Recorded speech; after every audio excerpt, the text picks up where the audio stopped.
I'm glad this is going on the recording. I love leaving stuff. We have to be as funny as possible so you can use it as the opener. Come on, Mulch. I know, I don't have openers anymore, we're not funny enough. We're not fucking funny enough.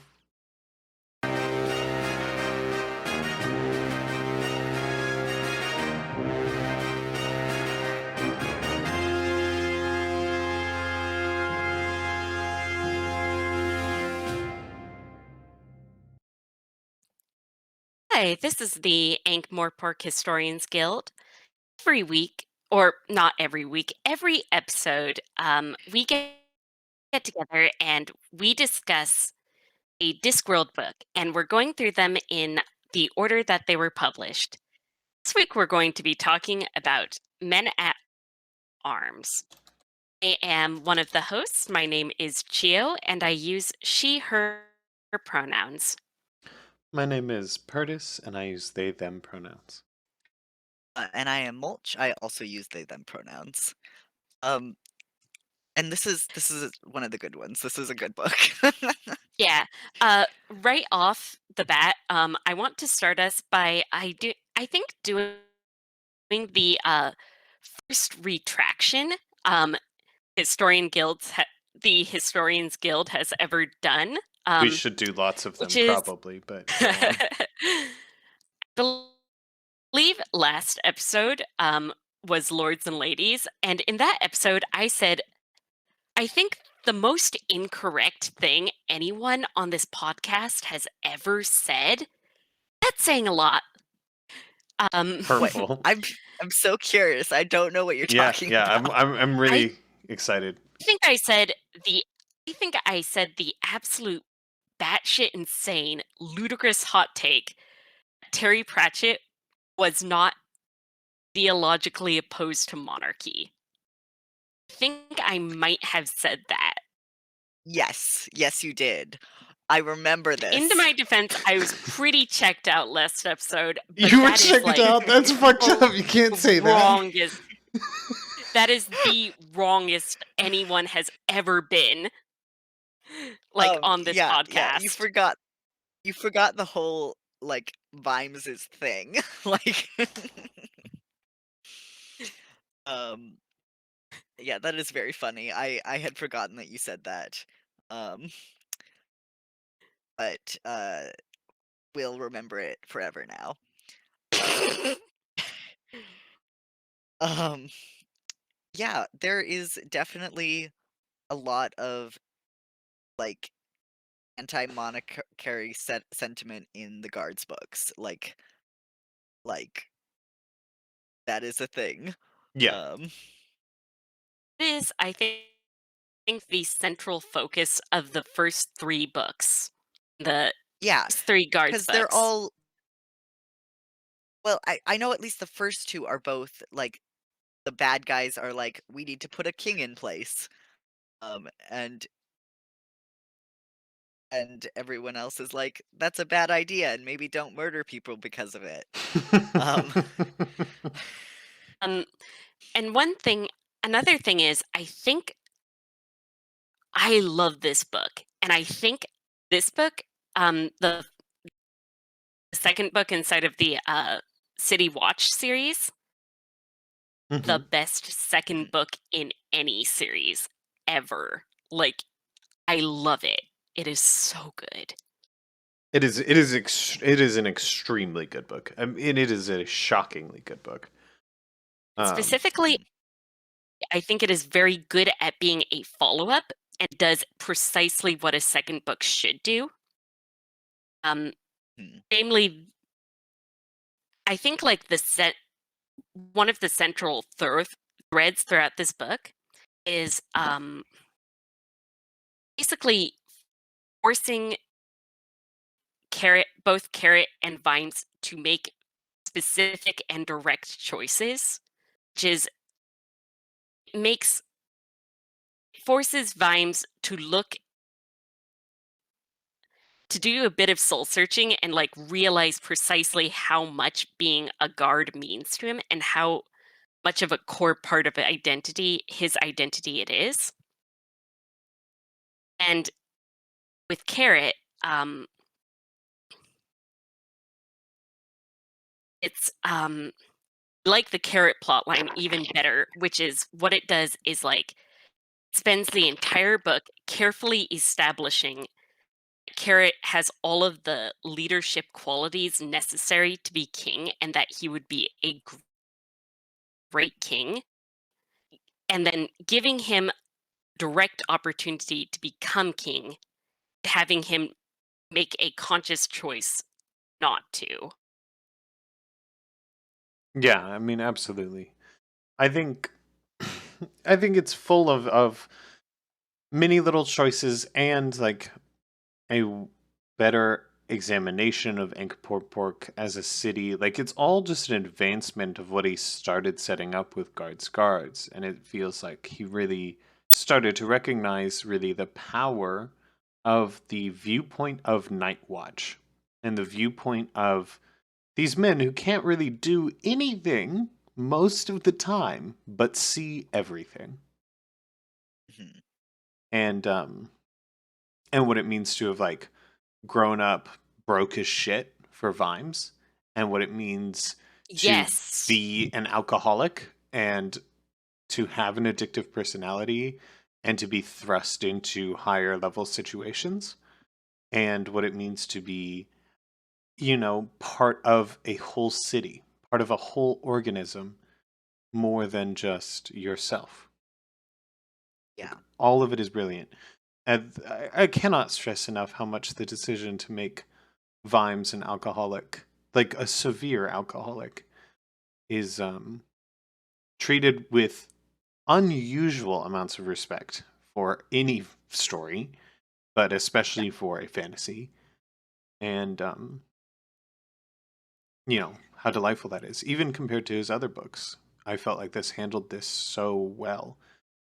Um, Yeah, and I actually had forgotten that he relapses in this book. Um, like, for some reason, I just didn't remember that he relapses in this book. And it comes up again, his alcoholism to such yeah, a degree. it is a major part of this book, and Terry Pratchett does an incredible job of painting it as this constant temptation that both Vimes and we, the audience, are thinking about all the time. Yeah. Um, Yeah. Is on some basically every moment where he is not like in mortal danger, he is wanting a drink on some level. yeah, Yeah. and even when he is in mortal danger, even I when there mean, is I think some level of concern, he, because he relapses. I mean, yeah, when I meant like mortal danger, I mean in like the moments where somebody is literally where somebody has literally just fired a bullet that has missed him by inches and he is chasing somebody. fair enough. Fair Those enough. Yeah, that's moments, because like he that's what does makes not him think feel about drinking. alive. Yep. Yeah. He's like, "I'm so happy right now all because someone's trying to kill me." Nothing to make you feel alive like that. I mean, That is something he actually thinks in the book, right? Is like, "Nothing makes you feel alive like someone trying to kill you." Like, yeah. Which, like, I know. in fairness, again, pulls very well and nicely back to real addiction, which is like, most of the addicts I've ever met find something to replace their addiction with. Something that they Yeah. can be obsessive and addictive about, and it is critical to the recovery.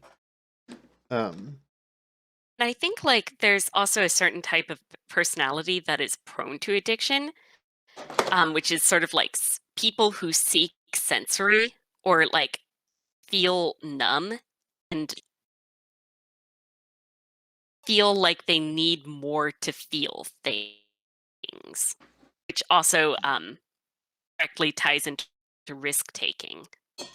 yeah, yeah. I think that one's, yeah, harder because I always ask myself the question: does the addiction make that behavior, or did that behavior pre-exist?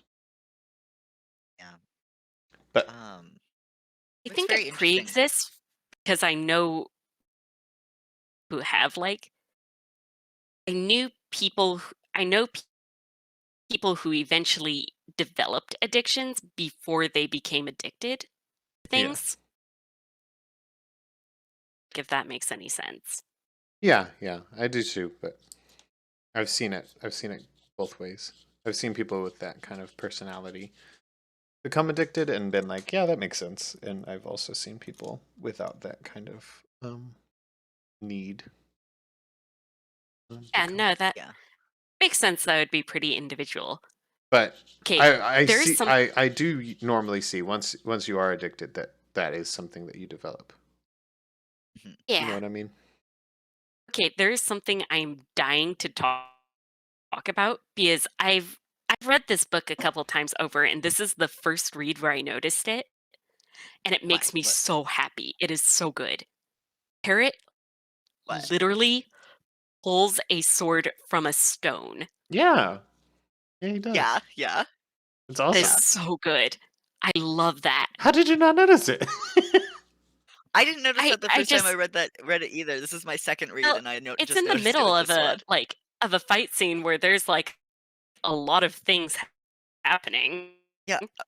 For some reason, I'm always surprised when Carrot kills someone, and like at the end of each of these books, Carrot has just straight up killed a dude. I think that rocks so much. I think it is a testament to the writing of Carrot that it surprises you that he would kill somebody. Yeah. Because It's just he's so likable. it's absolutely within his character to kill people. In my Yes, opinion. it Yeah, is. It is. But he's he just so is. likable, you forget. Like, I think Carrot is portrayed specifically as being the type of good person whose goodness or whose like moral clarity is also comes back around to being like kind of scary. yeah. And Like like, his ability to make a very important moral decision very very quickly and in the moment is a little frightening.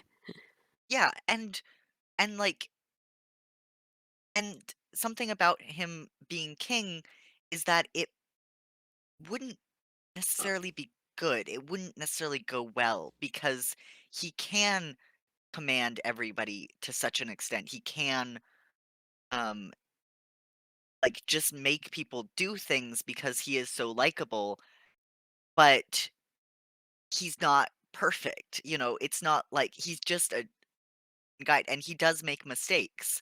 Like, like saying vampires can't be in the watch. Like he Or like a makes lot these of his decisions. interactions with Angua.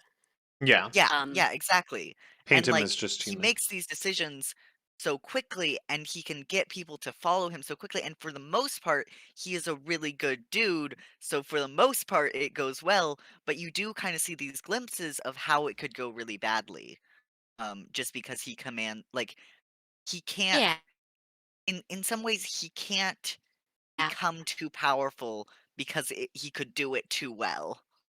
Yeah, absolutely. And yeah, there's the aspect which the book talks about, which is like, and the people learn nothing. They're only doing it because he says so. They haven't put down their arms against the trolls and the dwarves. They are like they're not in their heads, not really. They're just doing what Yeah, he says right then. They've learned nothing. yeah, yeah. And and then later they fight anyway. Yeah, I feel exactly. like Terry Pratchett really gets leadership in a way that a lot of things don't. I spend a lot of time thinking about group dynamics, though I'm not sure if that's given me any particular insight.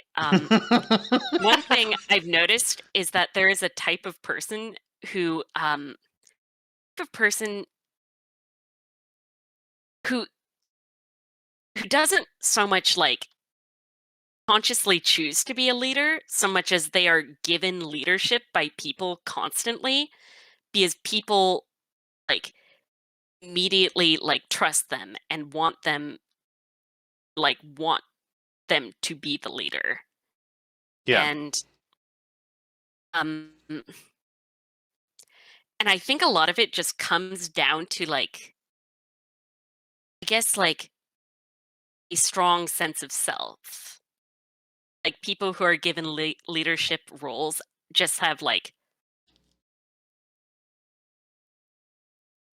immediate, a really deep and really firm understanding of who they are and what they want I think it generates onto from that. something else, really. I think that that would be lovely if that was the reason. But I think that there's something like, because I agree with you. I think that there's a type of person which exists, which is like, It's kind of funny because I'm actually one of the people I'm talking about is you. I know, no, I know. Uh, and which is why I would love to say that that is the reason, but I don't think it is. Having been this kind of person my whole life, like a relatively charismatic person that people like to put in charge of stuff, and who people tend to instinctively trust, with rare exception. Like, I think that Found it's that people either instinctively trust you or they really strongly instinctively distrust you. yes, people feel very strongly about me. I don't get middling And reviews. it's like very immediate. It's really interesting. I think so too. Except that it means that they fucking hate my guts sometimes. Um, but I wish I could say it was from a strong sense of self, but I don't think it is. I think that there just are some people. I was talking to Calvin about it, who I think exists in the same space as I do. I think has the same traits, and I just call it Yeah. wide smile behavior. There's something about us that's totally random and totally without reason, but the way we carry ourselves and the way our faces look just happen to make people feel comfortable. What really happens is the opposite, that you become the kind of person who can carry, a sense of self, even just Huh. because you get asked for it a lot, right? Because Maybe Calvin is a great example of this. He has a terrible sense of self. It's completely insane. yeah. He's deranged, but but people still really trust him, and he has a way which he can carry himself, which presents as knowing himself very well and knowing what he wants and knowing how to do it. And I think Terry Pratchett does this very, very well with Carrot as well. And that's what he gets about it, is that he recognizes that Carrot's really just a guy, um, and really, you know, has a conception of the way the world is, for sure, but is mostly wrong and is mostly deranged. Like, and is mostly He completely does deranged. also don't know how to say this, but both you and Kelvin are super neuroatypical. Yeah. Carrot also has that super neuroatypical feel. Yeah. Yeah. It's the fairy charm. It's it's changeling vibes or whatever the fuck. Like, um, He has the sense of somebody who thinks very, very differently than most people do. Mhm. And, At the same uh, time,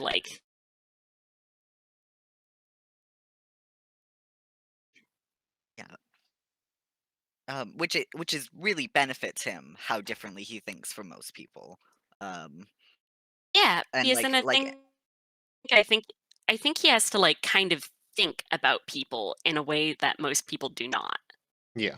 hmm, um, and he also, they repeatedly say that he is a simple person, not a stupid one, and that is a very good description of his personality. Like, I mean, he does definitely get adapts more and gets more devious as time goes on, but his what people perceive him as is at least a very simple person, but not a stupid one. Um Well, he's not He sees stupid. everything as yeah, very now that I think straightforward. about it, Yes, yeah. they actually show us him like I guess learning to mask or learning like gradually learning more and more how to fit in, I guess. Yeah, there's like levels to it because he's also an immigrant, which Mhm. is something that's never very far away from Carrot's story. is that he's an immigrant and that he lives between these two worlds, both like metaphysically, because he is a human race. He is a human species, but he is a dwarf ethnically. It's how I'm going Yeah. to choose to say this. And also like, physically, he is a cop in a Yeah. city with no other dwarves on his police force at the beginning of this book. And like It he also is the like cultural liaison, and he is out of place, and he is learning about the city, and he's learning how to mask in a different culture, which is like hard. Yeah. Um, another incredible thing about this book that like a lot of stories that go into like fantasy racism don't even touch passing privilege. Yeah, see, I was about to talk about that because Carrot, like, I have has never access to seen passing privilege talked about in this way in like a fantasy novel. yeah. Because, like, Carrot can do so many things that he would not be able to do if he was perceived as a dwarf by other people. Like, he asserts his own dwarfishness and, like, does have a real connection to that, but because people don't perceive him as as a dwarf, he can Like it's do, to a like, point where people will say racist things about dwarf to Carrot. yeah, yeah, Like this happens several times. right. yeah. Mulch, what was the end of your sentence? Sorry. Uh, uh, I I don't fully remember. Just that, like, he does feel that, like, he would not be able to function in the role he holds if he was not perceived as human. Yeah. Like, he his incredible charisma would not matter nearly as much if he was perceived as a dwarf within the story and, like, within his life, um, which I just find incredibly interesting as a character, like, as part of his character is yeah, definitely this passing privilege that gives him a lot more power within the world, of Yeah. Ankh-Morpork. And I think what's also interesting, which is like, Terry Pratchett's, as we've covered many times, got a pretty closed off life. But something which is really Mhm. interesting and which shows his depth of attempting to understand other people and doing so really well is that most of the time that Carrot truly affirms his dwarfishness is in defense of like other dwarves. Mhm. It is Yeah. it is to put himself in the line of fire quite often. Mhm. So like, yeah, people will badmouth dwarves, and he'll be like, "I'm a fucking dwarf." Yeah. He's Carrot, so he doesn't say it like that, but he is doing it to step up in defense. His affirmation isn't really for him, but for his community, which is what really matters. Yeah. As somebody who passes very, very much, um, that is something that I thought was like really well done. Um, and because a lot of the time that you do get writing of a passing character, they only bring it up as a joke or an affirmation to themselves, which is not how most people I know do it. I will correct. Most people I know who have a genuine connection with the community that they are ethnically part of. Yeah. Yeah, for sure. Because there is a whole nother cast of passing people who not have any connection. Or like I think the absolute one of the more common ways I see passing or like specifically fantasy fiction, basically where it's like they bring up a character is of this like minority, like passes as the larger group so that it can be brought up and then never brought so that they can then dismiss it and never talk about about it again. Hmm. Whereas with Carrot, it is a very big part of his character and Yeah. Like, you get what I'm how talking he. about, right? When Yeah. you bring up, like, Yeah. oh, a character is of this or this ethnicity, but you can't really tell because their eyes are this color or their hair is this texture. He was Then secretly they just, like, raised by the Asian monks, but he's got blue eyes, so it's never going to come up again. Yeah. yeah. Whereas, like, both, like, Curtis and I, like,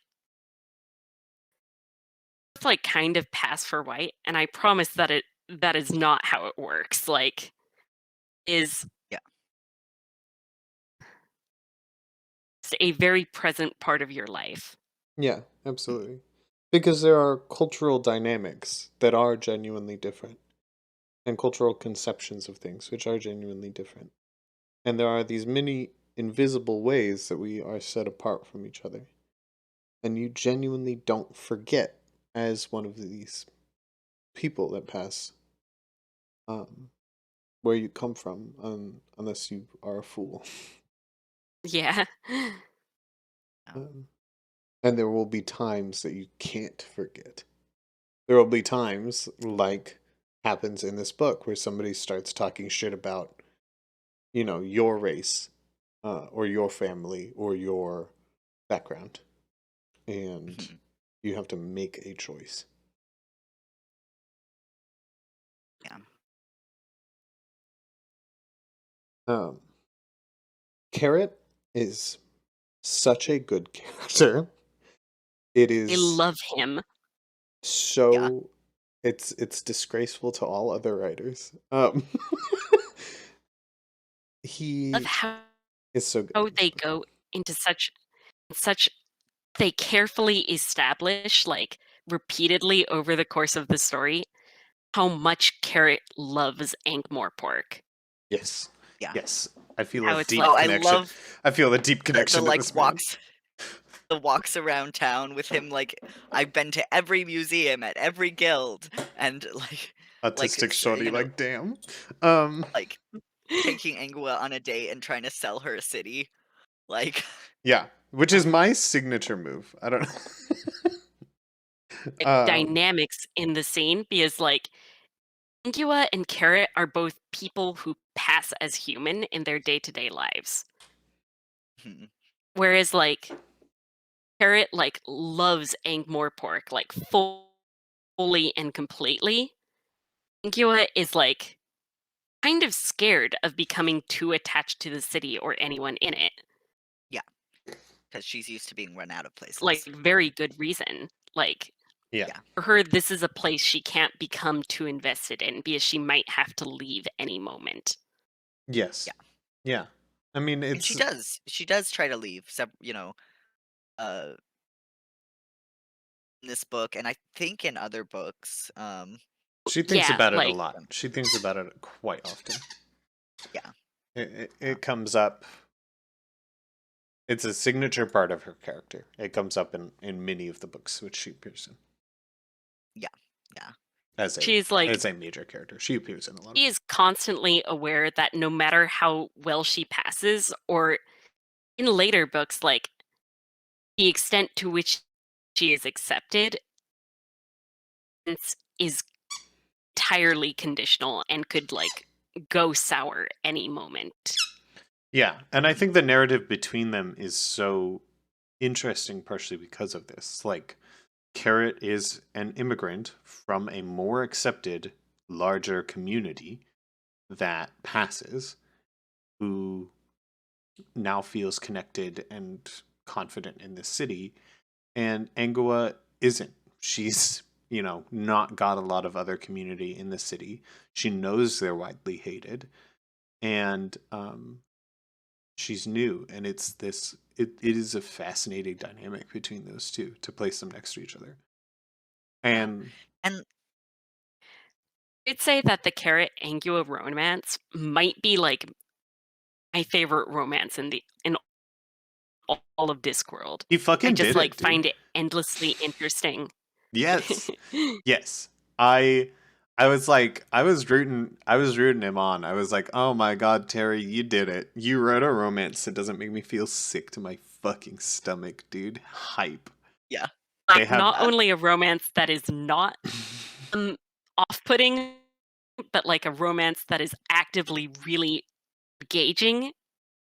Like, not only is it, like not only do they have a good chemistry and whatnot, but, like, so endlessly interesting to me watching them interact.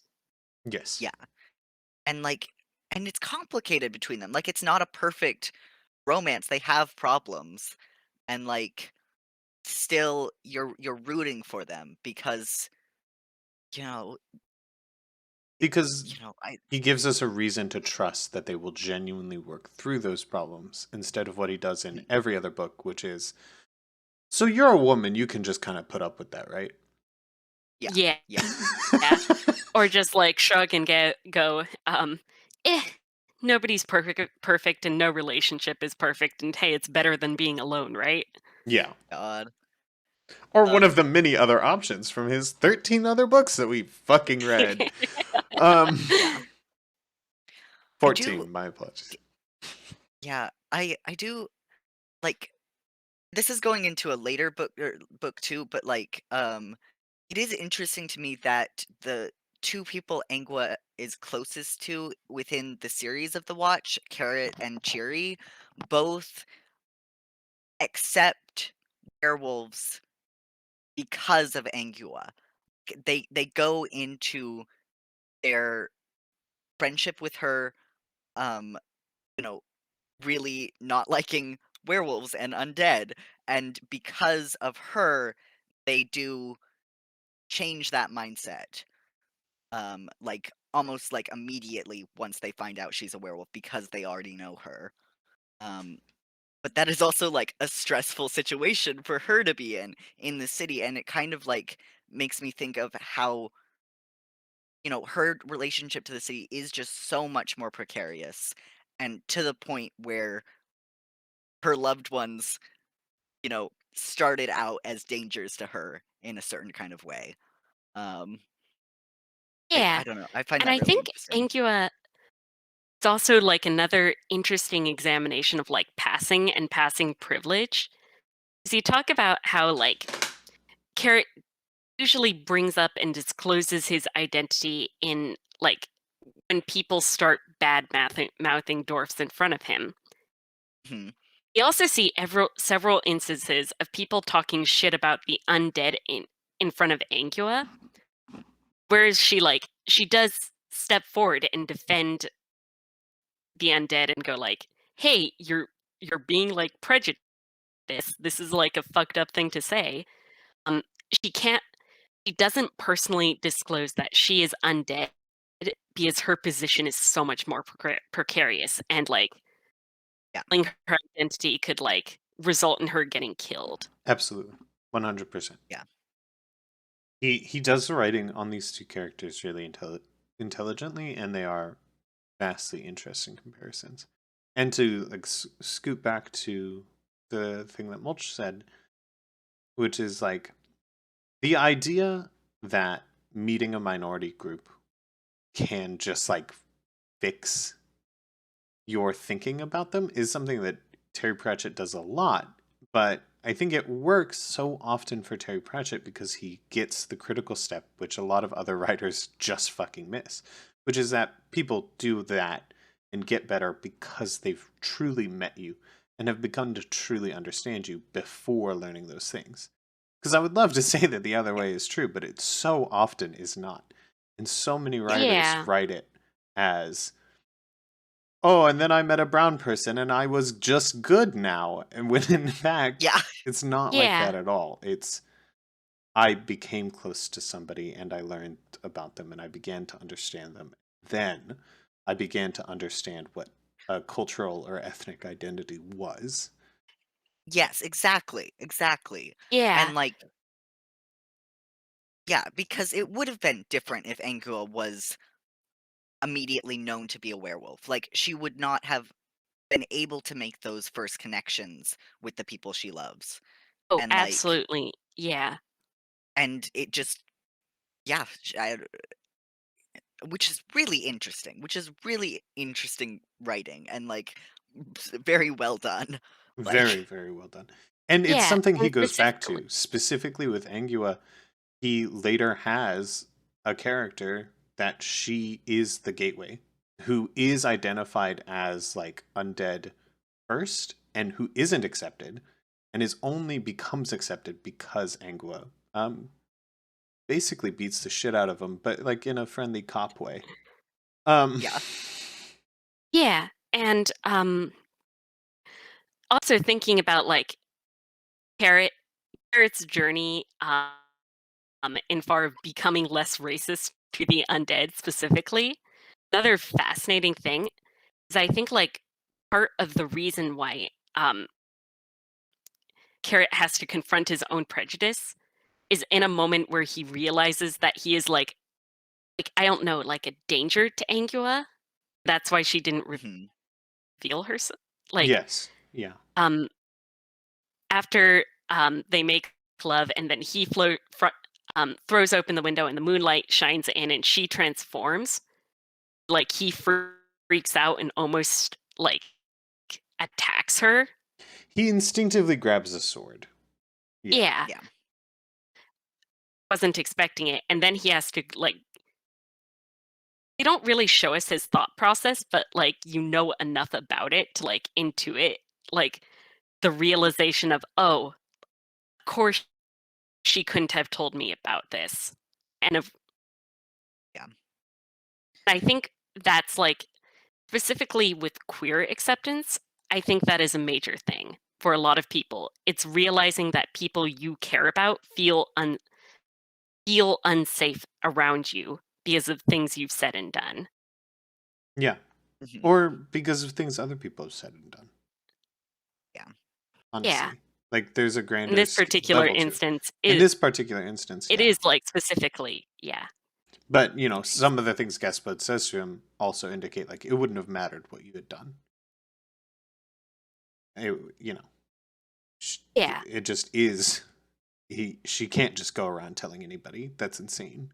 Yeah. Um, Yeah. Yeah. speaking of fucking Gaspard, I love him. I love He's so Gaspard. good. Oh, I am He's required by contract to say that I would like to kiss Carrot on the mouth, and I love him very much. yes, we are This very book was a aware. great book for me, not only because I enjoy it, but because I enjoy watching people be horny for men as a lesbian. And so seeing Purtis's comments in the chat were just great for me. Yeah, It's Yeah. a it's enrichment. wonderful experience. I love men so much. Yeah.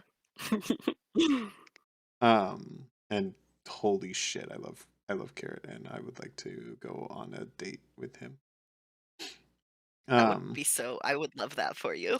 yeah, he and I share the same special interest, the city we live in. Yeah. It's Yeah. good. True. It's good. That's good. That's good. Um, I like that we haven't talked any about the plot of this book really yet. We've just been talking about the we the always like fucking do this shit. We always talk about some weird minutia, and then we're like, "Oh, did we mention the central thrust, the philosophical portion of this book? Oh no. Oh, this is this is really like why they have to read the book first. It's the only way this is interesting. yeah. No. Y'all were like, oh, we have to do a summary, and we have to like." And I was like, "There's no human way that we're so bad at doing summaries." And we're so bad at tracking a topic. Can you imagine if I made an episode outline before we did it every time? It would No, never that would work. be It would never no. work. Wouldn't be as fun. It would never work. back. I think it could be Sorry. more fun, but it would never work. We don't have a consistent release schedule. We don't have a consistent episode length. We don't have a consistent outline, and we never will. That's a fucking promise to That is our true. listener. I'm sorry to say. I would love it if we had those things. I just know that we I- won't. Feel like we could probably come like reasonably close to it at some point. I don't know. But I have fun with the way we do things. Like we're like this is more interesting to me than like going through a plot summary and then like hitting points. Like I want to hear. I want to talk about uh carrot's passing privilege for 2 hours. Yeah, I mean, this That's is fun for me. clearly for us. Yeah, oh yeah, we're And making the yeah. content that we want to see in the world. yeah, and it should be for us. We make it. Yeah. Um I happen to like very long and sort of winding commentary podcasts. I mean, me too, but I like all. I like every podcast at this point. Jesus Yeah. Christ. Yeah, we do listen to quite a lot of I podcasts. listen to an irregular amount of stories. A fucking dangerous amount. Yeah, yeah. Um, Picked up 2 new podcasts this week. I'm already done with one of them. Holy which shit. podcast? The Amelia Project. Heard of that, but I don't. It's I have good. not heard of that. It's good. It's Well, about I'll ask you. making people I'll disappear. ask you for. Hey, after we're done recording, I'll ask you for podcast recommendations. Yeah, Mhm. yeah. I've listened to every podcast. This fucking point. I have not, but it feels like it sometimes. God, I love podcasts. I also love radio. Let's listen to the radio today. Okay. You're back. You're hydrated. You got Yep, them. then I have a You got water them bottle with moist lips. me. So you might hear my gross mouth sounds at some point during the podcast. Do you want to know the incredible predicament I've put myself in for this episode? Is I have 2 water bottles like I do for every episode. But in between both those water bottles, I also have an open thing of rubbing alcohol. Oh no. And so if I start You're going to have to tell us if coughing you and accidentally throw take up, a sip of like rubbing alcohol. you'll hear. 'Cause You'll I think hear. that's You'll hear. I don't know. You're weirdly stoic. You had surgery without painkiller, like a lunatic. I mean, I had painkiller for the surgery. No, Mulch, we can't hear you. No, you like specifically like refused to go under during a period where somebody was cutting into your back and sawing off bone. Yes. Your ass, cutting into your ass, to clarify. Excuse you, my gluteal cleft. Yes. So you were precisely the type of person who would like take a sip of rubbing alcohol and then like not make a noise.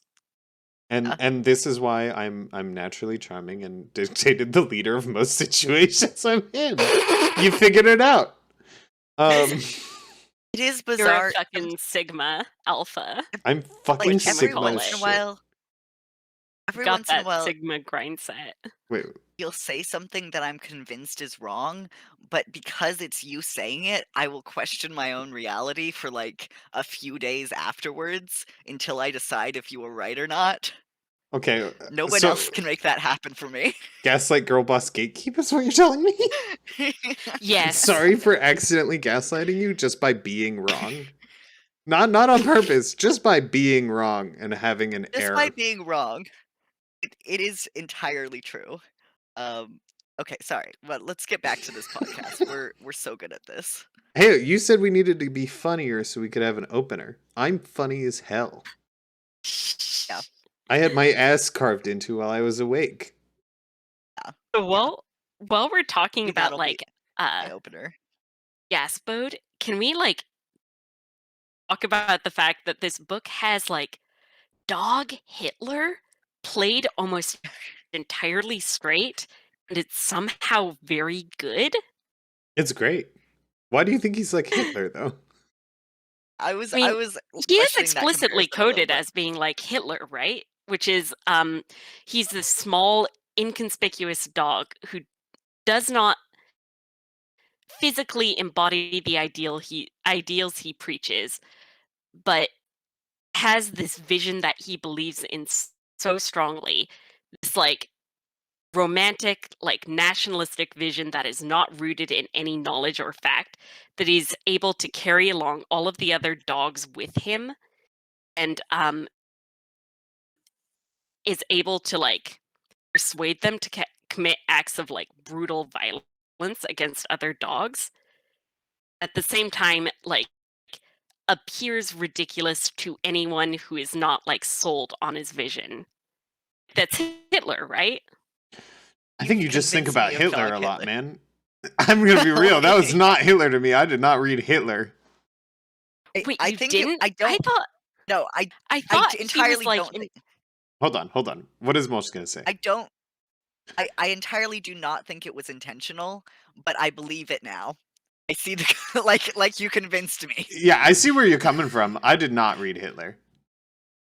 Yeah. Really? I thought he was like very intentionally presented as being like dog No, Hitler you entirely as think about closely as you can. you entirely think about Hitler on a deeper level than most people do. Um, You do think about like Hitler. now I will always think of the comparison. So It is not a bad thing to think about Hitler a lot. It's, great historical. But no, I didn't pick it up at all. You yeah. know, Okay, one of the things that let's throw this out to the audience. Audience, if you are here, if you are listening to this, please post in the comments whether or not you think Big Fido is intended to be like a dog version of Hitler. and it's so critical. If you Please don't think put a this was whole the comment. authorial intent. Just post Hitler or not Hitler. I don't want anything else. Just the words Hitler or not Hitler. I want you guys to remember that we do get very few comments, so this probably won't work. But No. I will be This I very don't think interested anybody if- listens to this show. I think the comments are just you for us. That's what I choose to believe. You are very considerate. Mulch is totally very considerate and would absolutely make alternate accounts to make very funny comments for us.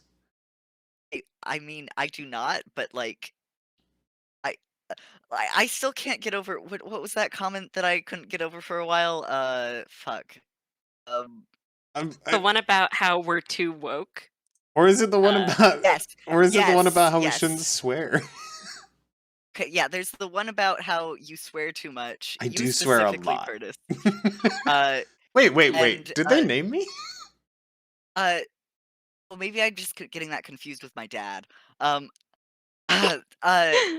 I'm No, sorry. but that is the episode where you talk about Mort's pulsating cock. So I assumed that's what they were referring to. But then there's also the comment where they're like, "Sorry, too woke for me, and I'm a liberal socialist," Yes. which was hilarious. God, that comment fucks so hard. Yeah. I know that guy probably didn't listen ever again, but if he did, this one's for you, Jim. Yeah. We did the whole show for you. It is too woke. We know too much. Yeah. Anyways, fucking dog Hitler. Anyways, I didn't pick up Hitler at all, and I think that the reason I didn't pick up Hitler is because I picked up that the fantasy that this dog has created is completely imaginary and completely absurd. But he's right that humans do treat dogs like shit, and the way that dogs are owned and kept is like a nightmare. And if you granted a dog knowledge, it may become aware of that thing. And playing Gaspode and this guy against each other, when that was Gaspode's whole argument the first time he appeared, is very interesting to me. Mm-hmm. Because, like, that was Gaspode's whole thing. Like, Gaspode in Moving Pictures was like, I'm fucking better than this. I get patronized. I'm a fucking talking dog. I have knowledge of the world, and you guys treat me like this. Like, I'm a fucking wolf. I am a dog. I am everything. Yeah. Like, he is a radicalized, intense version of Gaspod's real talking points from the first appearance that he made. Yeah. And that was very interesting to see. Yeah. Man. Even though he's a fucking terrifying character. Yeah. Yeah, he's Dog Hitler. I don't know if he is Dog Hitler, but I totally I feel I like- see where you're coming from. Yeah, I think he was coded. I think Terry Pratchett was trying to do a thing where he wasn't trying to play it as comedy, but he was trying to code Dog as being overtly Hitler as you can without making it a joke. Which is a weird thing to do, mean, the but I character think it is a was what he joke, was though. doing. Sort of. I mean, I think Like- fully. Actually, I think all of the Fido scenes up until his death were played deadly seriously. I laughed. Being moments of like characters being deeply in peril that are like I mean, intended to kind of frighten you. I laughed. I was I mean- laughing. I think it's both. Like the thing is the thing about Fido being like this little poodle is the joke.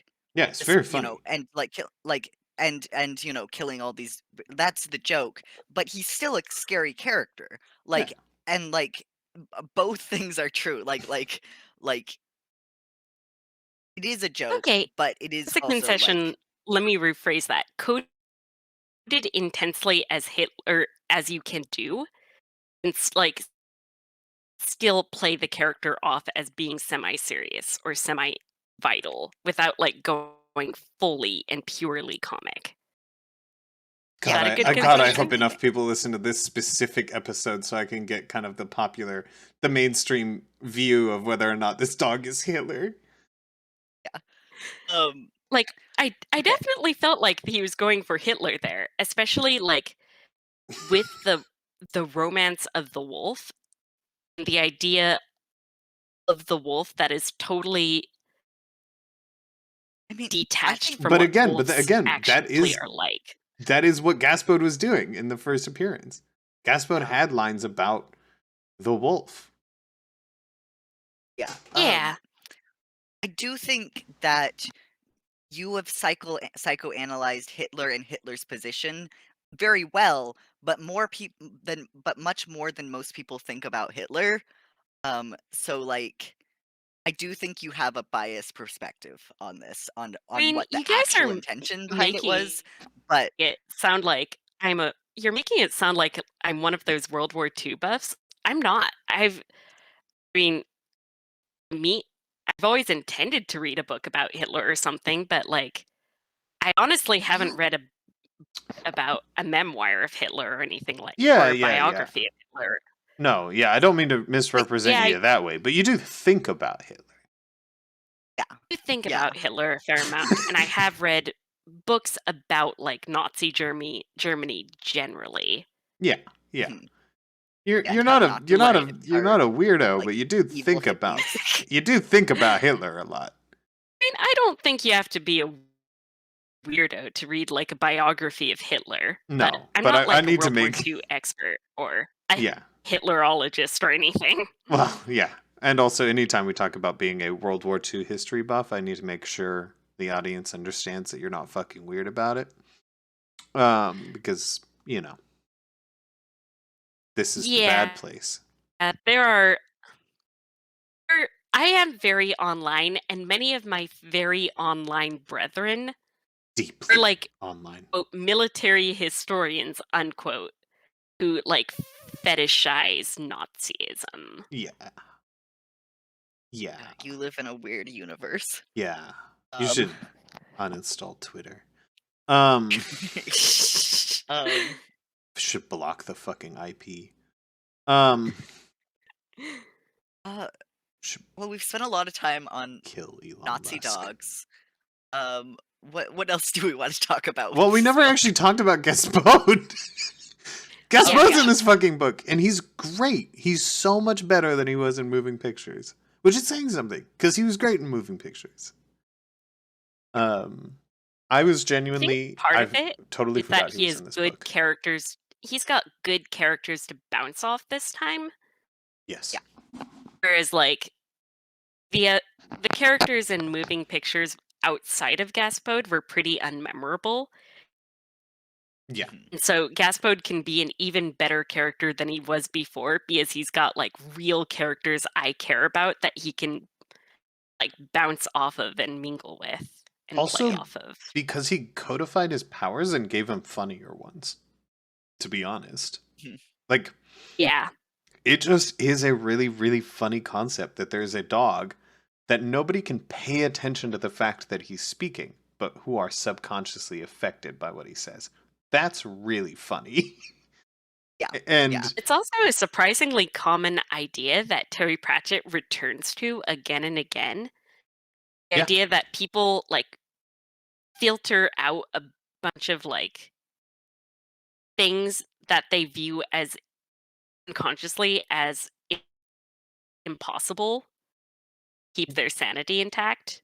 yeah, I've always been Mhm. interested in where the fuck this like idea comes from because actually a lot of British writers kind of have this thing. They will mention Huh. the idea that we have a filter which stops the absurd from being perceived. It comes up in Hitchhiker's Guide to the Galaxy. It comes up in Doctor Who a lot. It Mhm. is like obviously a staple of Terry Pratchett. And who the fuck? I was also listening to a podcast or maybe it was an audiobook, I don't remember, where it came up as well by a British author. And I was like, what a specific and peculiar idea to be shared by so many people. Yeah. One So, thing I Yeah. think is interesting and notable is that um, OG Doctor Who, Douglas Adams, and Terry Pratchett all came out of more or less the same milieu, sort of speculative fiction fandoms in like late 20th century Britain. Mhm. came out same. Um, Do you mean new Doctor Who or do you mean Doctor I meant like old Doctor Who, like the one from the 70s, right? Who? 60s, 1963. Okay, Doctor Who is earlier. Yeah, Doctor Who early. This is why I was confused. Um, yeah, I think it. I think. I mean, Britain's not that big. It is really interesting to see how their ideas relate to each other, especially given that There, like as as like famous authors in Britain, they all interact with the same central. I will say the word company, and if you are British, please do not correct me. I do not care. BBC. Um, would definitely say that like Douglas Adams, Terry Pratchett, and 1960 Doctor Who most certainly like shared a fandom and were like probably bouncing off of each other. yeah, yeah, and again, they were all working for the same company, the Oh, BBC. I did not. Oh, right. Yeah, I forgot how big the BBC is. yeah. I mean, that's the TV. That's it's all of it. And if you are British and famous, probably you are going to have some interaction with the BBC. Mhm. Um, Probably significant amount, honestly, if you're a writer, and especially during the 60s, 70s, 80s, kind of pre 2000, like you're there. That's your spot. I think it's really interesting, and they influence each other a lot, and they rub shoulders, and they share ideas. But the ones that are widely shared are the ones that interest me, like the perception filter, Yeah. Uh, Especially or some the blocking glasses if you're Douglas Adams.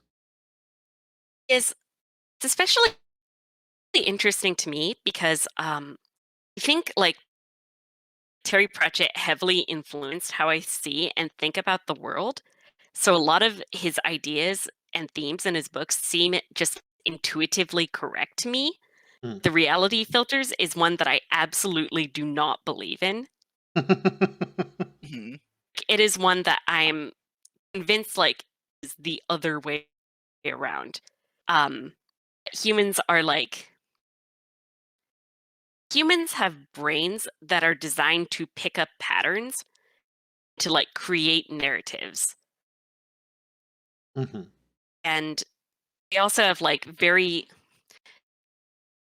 we also have brains that are very sensitive to like picking up um faces and potential threats. So rather than like humans filtering out things that don't fit into normal day-to-day life, humans are vastly more likely to invent and create supernatural phenomenon. Yeah. But I think that some of what this idea spawns from like is that keep on carry on kind of mindset, that mindset that you can set aside anything. That if you need to be this stoic thing, you are capable, and human beings are capable of just putting it to the side, no matter what it is. Like, it could be the most important thing in the world, and you can just close your eyes to it if you choose to. And the difference in the British conception is truly just that they believe most people will make that choice, will choose to close their eyes to something like that. Which, like, Huh. I think really keys into a difference between the American and British personalities. Mhm. Yeah. Because we love weird shit. We love shit that breaks the norm, is outrageous, is hard to predict, or absurd. Um, in a Yeah. very loud, bright American way. Um, and like, it is a lot of what we culturally focus on. And then there is like a very severe and very real, strict background in in the UK of setting things aside, of carrying on, of putting up with stuff, of being stoic all the time, of setting aside all of those extremities. Because they're not wartime, they're not proper, they're not patriotic. And like obviously there's lots and lots of young people, and there's lots of young people who were young in the 80s who were pushing against that.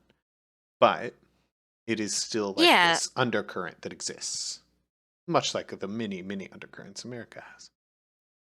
It would also make sense because people Terry Pratchett and Douglas Adams' age were raised in the immediate aftermath of World War II. Yeah, yeah. I mean, he was born in 1948, so So he his would have. parents would almost certainly have had or continue to like have a World War II mindset for a while. Yeah, Or yeah, absolutely. Um, it's all so do very we interesting. yeah. Yeah, it is. Do we have anything more to say about Gaspode? I love him. He's brilliant. It's very funny that he's in this book. Him coaching Yeah. Carrot, fucking hilarious. Yeah. Fucking Yeah. incredible. Yeah. I love yeah.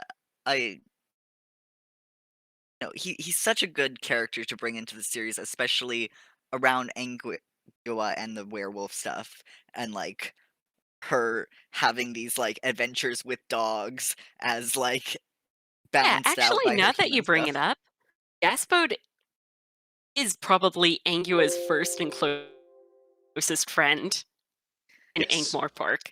Yeah, yeah. The one friend who she didn't have to like uh bring around to the idea of werewolves by existing. Yeah. The one friend who is like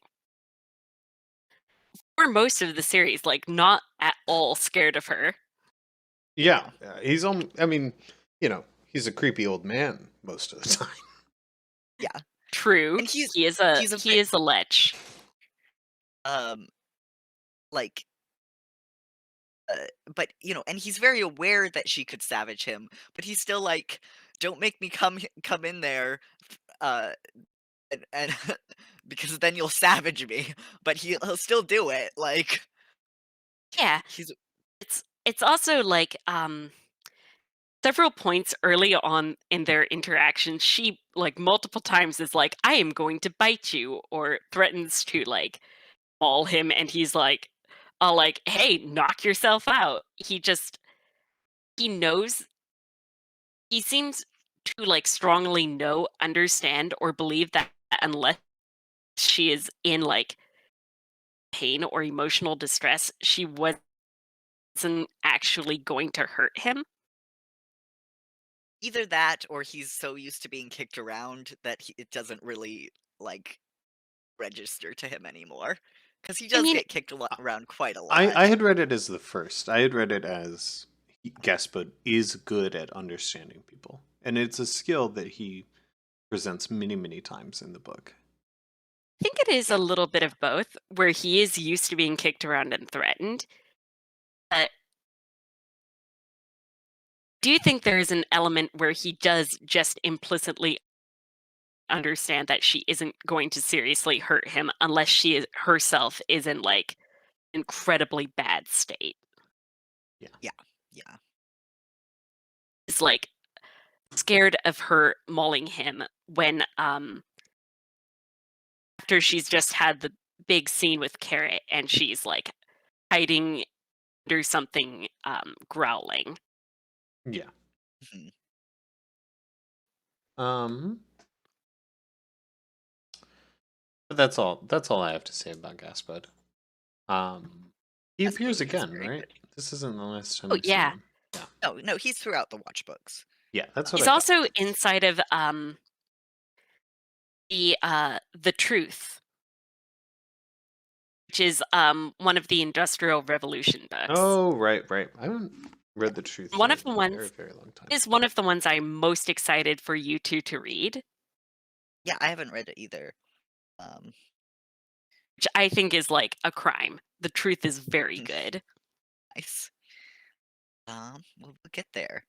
Um, That Oh, being said, we should talk about the Vimes boot I do. index because this is the book where it appears.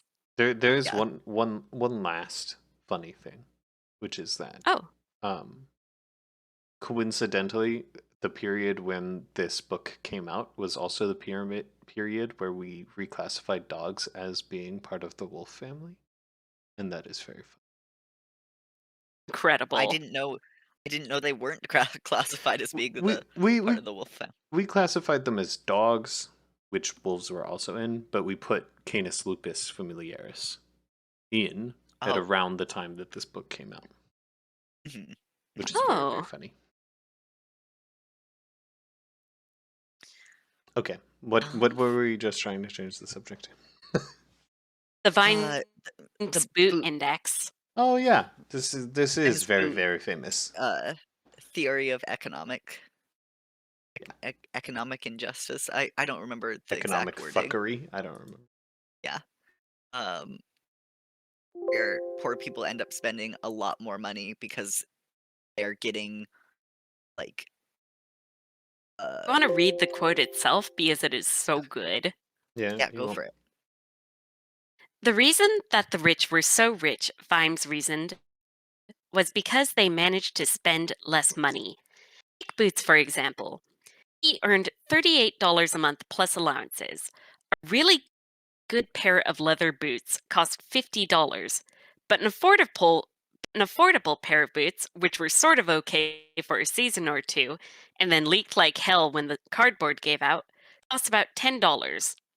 Those were the kind of boots Vimes always bought and wore until the soles were so thin that he could tell where he was in Ankh-Morpork on a foggy night by the feel of the cobbles. The thing was that good boots lasted for years and years. Man who could afford $50 had a pair of boots that'd still be keeping his feet dry for 10 years' time, while a poor man who could only afford cheap boots could have spent $100 on boots in the same time and still have wet feet. This was Captain Samuel Vime's boot theory of socioeconomic unfairness. Yeah. And that quote is the snappiest part of it, but it is worth noting that the book goes much deeper into it and talks about how his new wife, Sybil Ramkin, ends up only spending about $20 a month or something like that. Like a very Yeah, she has all this hoarded wealth, but she doesn't circulate it through the economy. yeah, yeah. Yeah, She only ends up spending a very, very small amount. And the whole yeah, section the is much correct. longer. He doesn't name a specific amount of money, but he does say, Lady Sybil Ramkin lived quite comfortably from day to day by spending, Vimes estimated, about half as much as he did. Right. There we go. Um, which, is absolutely true and a great a great line to put in your book. Uh, Yeah. And oft recalled. Something that comes up a lot. Mm, The boots theory. yeah. Um, Sybil and Vimes's relationship is very new in this book, so like we see a lot less of it, but it is kind of the start of like only their relationship, but Vimes's struggle with becoming part of a class that he's always hated and hated for good reason, and just like starting to feel like a class traitor, and like how he, and he continues in later books to try to hold on to, you know, what he His grew up sense with, of like self. he yeah, and his sense of self around class. And like in later books, Sybil like trades his boots out with when he's not there. Like they force him to wear good boots, and he hates that. Like he wants to wear his shitty old boots that are worn down and have a bunch of holes in them because it's part of his identity. And like Also, he I don't knows know. how to walk in shitty boots in a way he doesn't with good boots. And Yeah. Like even more than that, he knows that he'll forget what it means to wear those things, Yeah. yeah, Yeah. which I like really like. major plot point in the next watch book, um, Feet of Clay involves like a lot of pervasive fog throughout Ankh-Morpork. He switches back. He trades guard his new boots for the guard's shitty boots to like know where he Yeah, to is in navigate. Ankh-Morpork. Yeah. Yeah, Yeah.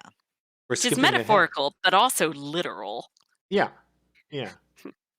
Um, We are skipping ahead some. I will the last bit that I want to say to skip ahead is that like his his his class struggle, like with his identity and the fact that he is suddenly very, very rich, um like it as like it continues throughout all of these books, and then in Snuff I could not I could not get past the beginning of Snuff because of it.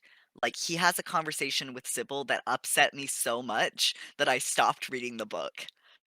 Oh And I know wow. Snuff is good, and I will read it, but, like, I have never like, I love Sybil. I have never disliked her more than that conversation, and we will get into that when we get to Snuff in 2,000 years. yeah, and we'll Um, get to why he starts to accept it more because I think hmm, that Terry Pratchett does very smartly write why he starts to accept being a duke. And it's hmm, really having a son. yeah, And it's not that like having a son made him greedy. It's that he didn't care. He doesn't want his son to have a bad life, yeah, which yeah, is what happens for most people.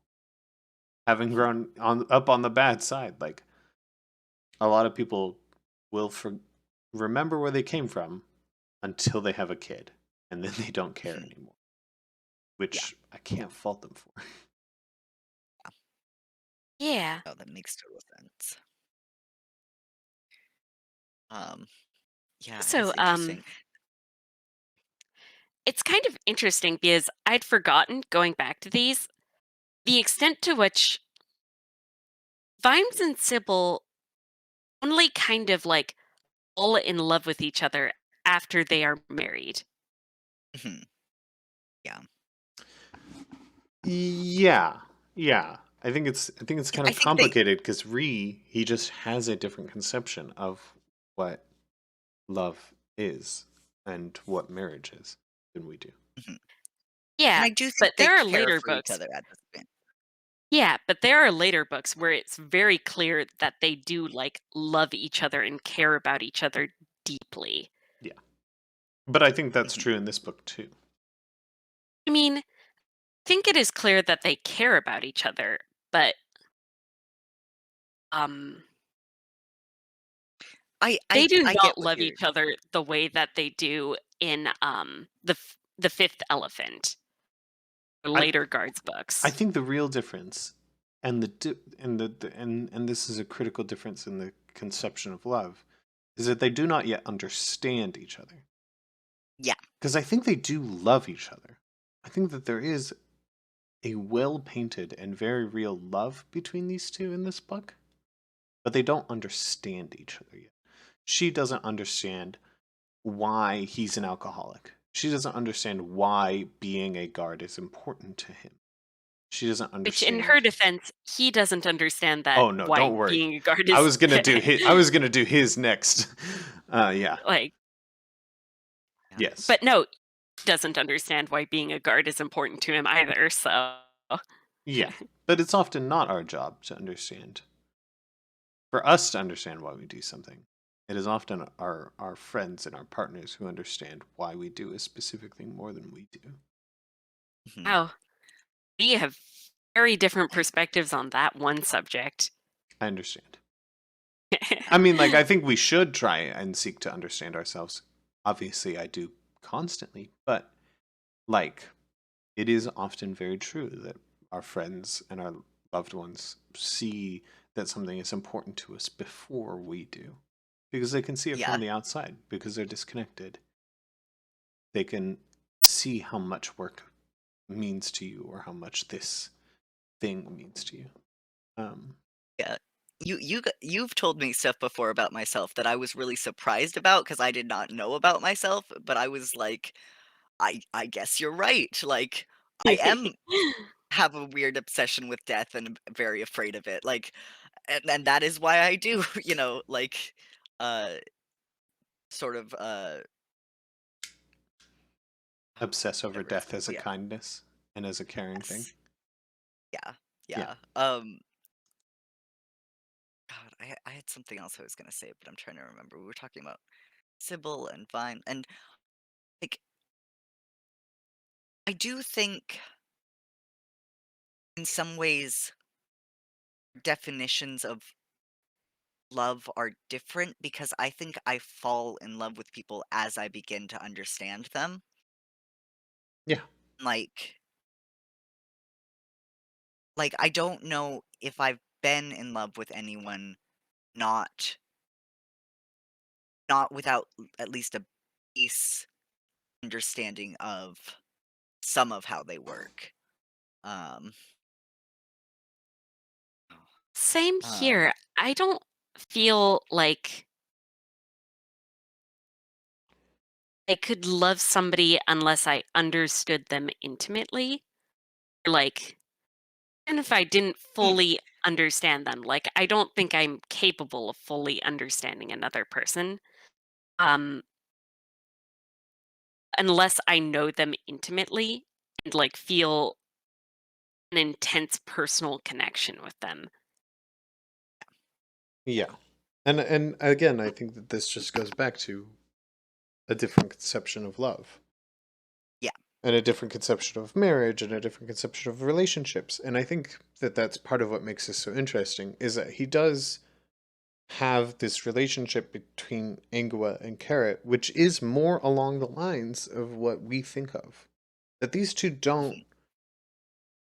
begin to fall in love until they intimately understand this thing about each other and until they do this thing. And they're not in a relationship hardcore yet. They're still untrustworthy and trying to get to know each other intimately and understand each other well before leaping into this thing. Um, Yeah. which is very Um, different than almost all the other characters that he's written, which is part of why the romances bother us so much. yeah. Um, It's also interesting that like Carrot and Angua are of a different generation than Vimes and Lady Sybil. mhm. And their relationships with love are very different accordingly. Yeah, yeah, absolutely. I absolutely think so. And I get what you guys are saying. Like, I think you're totally right that like it is unusual for me personally to try and love someone without understanding them intimately or something like that. But I like also do understand this idea of like I understand this person and I understand this man because I've seen him take these actions. I've seen Mhm. him take these actions under duress. And those other little bits, all the like bits and bobs that make him him, I will learn and I will understand them in time. But I know enough already because he did the right thing at the right time. It makes sense. And I do think you're right that we do like we do fall deeper in love and learn to know we and like learn to know people as we're in love with them. Relationships are never static. And we do learn to know each other and fall more in love with each other simultaneously Yeah, in concert. yeah. And you know, I don't know. In their writing, from the very beginning of this book, I felt that there was love between Sybil and Vimes. And it was just this process of trying to understand one another that was really painted here and was Mhm. Makes really lovely. sense. Um, I think it also makes sense that the relationship would probably be deeper in other books as well, if simply for the fact that there are other books where their relationship is kind of a central focus in a way that it isn't in this book. yeah, Mhm. yeah, it is a side piece in this book. And like part of that is that this book has so many different pieces going on. Um, This is this is this book is like truly breathtaking. It is the size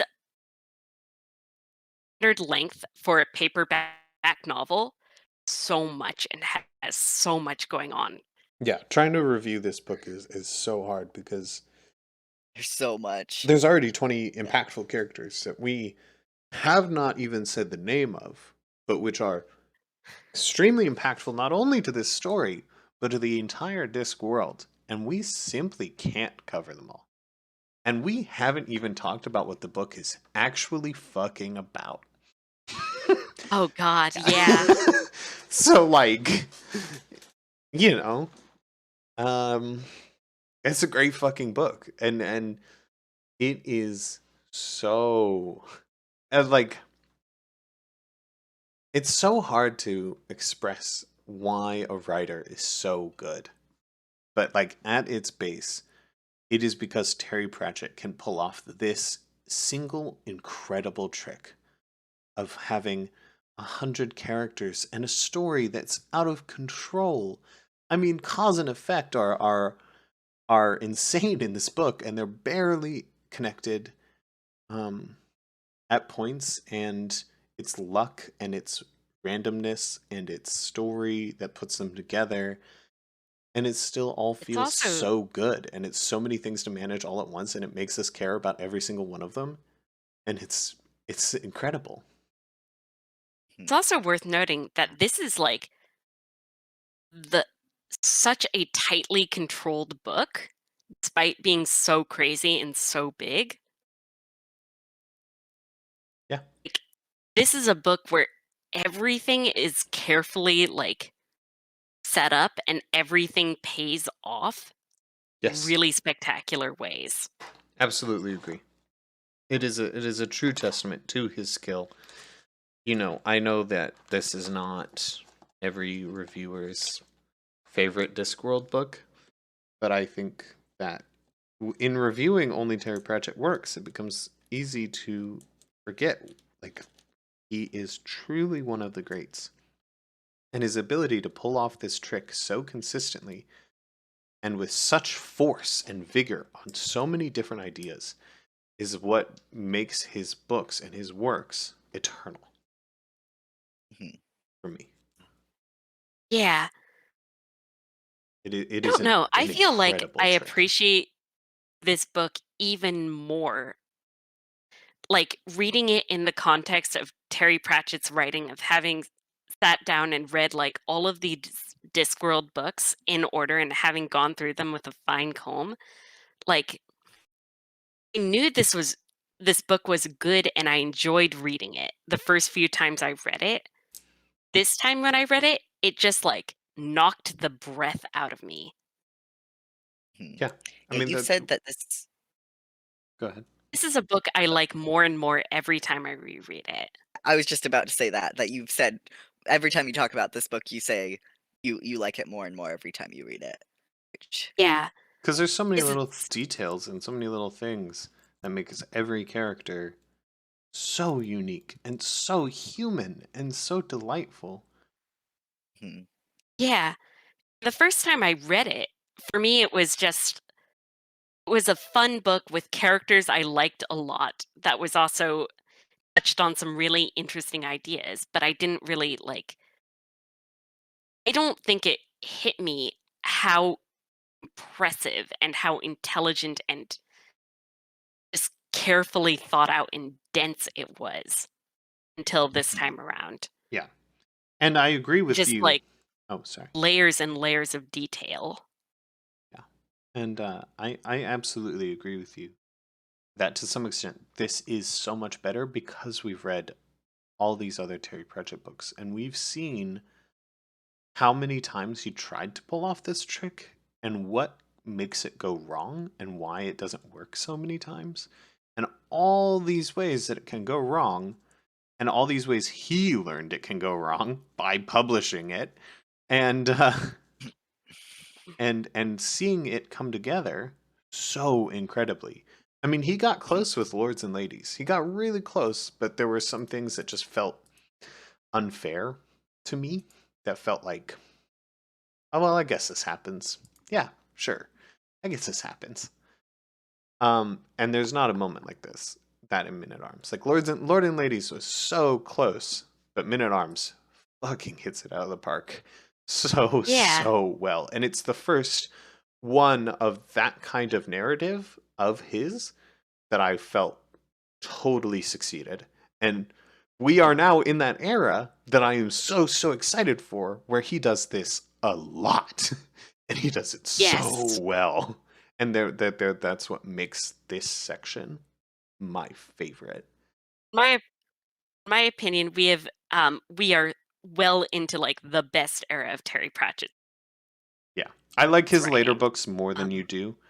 Um but it is also, yeah, and, like, I think not to that be this is his hyperbolic, golden era. hyperbolic or anything, but I don't think I've ever read a book, like, this sprawling and this crazy that was also so tightly controlled and well plotted. Yeah. mhm. Especially to Like, do a mystery this way. yes. Like, Yeah, Yeah, holy shit. and this is Go yeah. go It's I really like Terry Pratchett's mysteries. Like, that is one of my favorite things about the Watch books is that they really are mysteries, and we don't yes. see those, very much in the other books. Like, he's so good at it, and and it's so, like, gripping, um, it's really Yeah. I really enjoy it, And do Ankh-Morpork is such a brilliant setting for a mystery. yeah, There are so many Yeah. moving parts which he understands so well, and which he has so many other characters that that understand them so well, that it is, I mean, it is truly the perfect place to do a mystery. It is a type of mystery that involves every function of this city in a truly intimate and interesting way that is realistic too, because he understands humans in his own cynical way so well. Um, Yeah. it's genius. It's, I mean, there's no other word for this kind of thing. Um, Yeah. I have a bit of a confession, which is I don't read a lot of fantasy novels.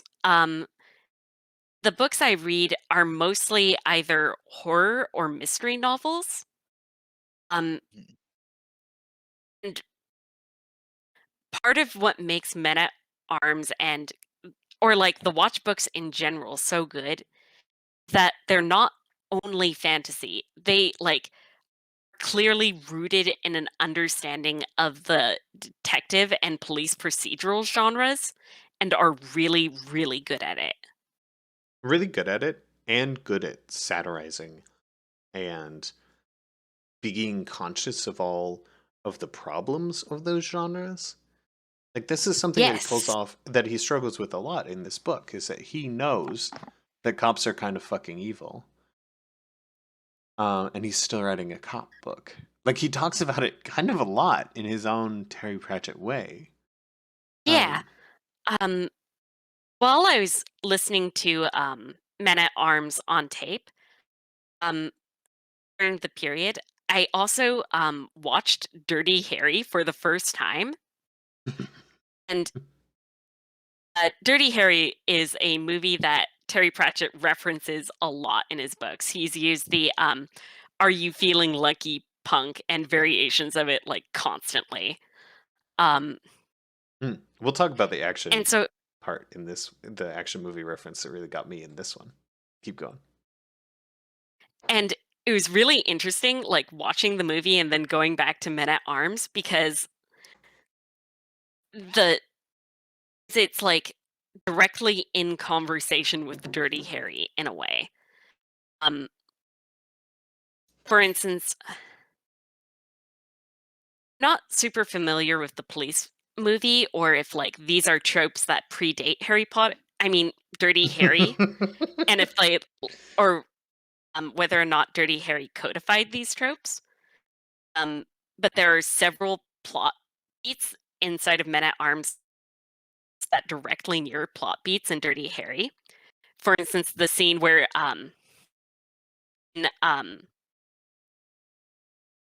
basically comes and like chews out Vimes and tells him to lay off, which is the midpoint of Dirty Harry, and the climax of Dirty Harry, which is oh yeah, spoilers for the movie Dirty Harry. I hope you guys have seen that. Sorry.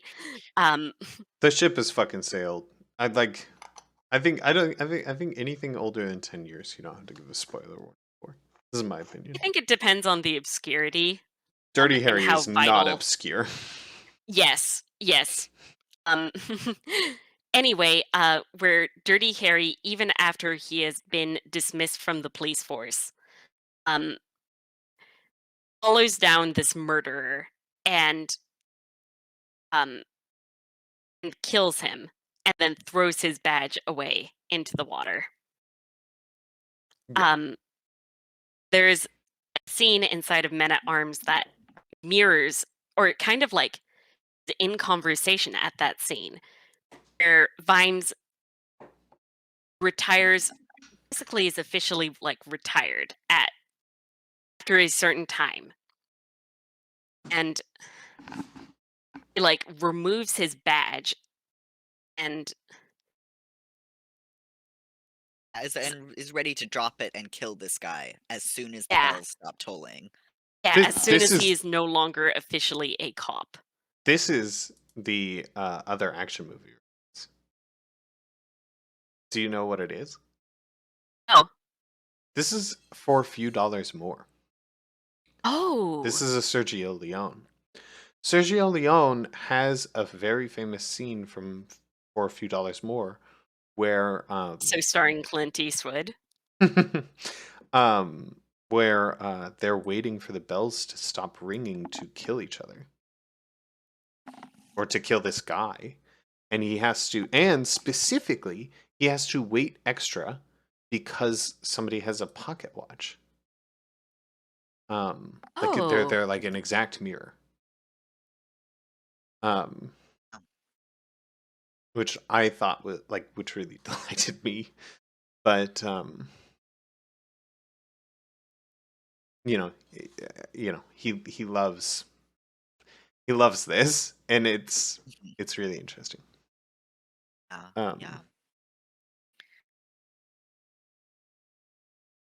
and Oh, it's interesting because like it's interesting to pull that out because this climax is so much about stories and so much about the imagination of guns and so much about how we view them that to have Yeah, his this approach. reflection, which is like in the movie, that pocket watch exists because of a horrible, brutal thing that the guy who carries it, um, like that man carries that musical pocket watch because of like terrible violence at the hands of a gun, and like the woman who's used to have it killed herself with a gun. It's like very important to the movie.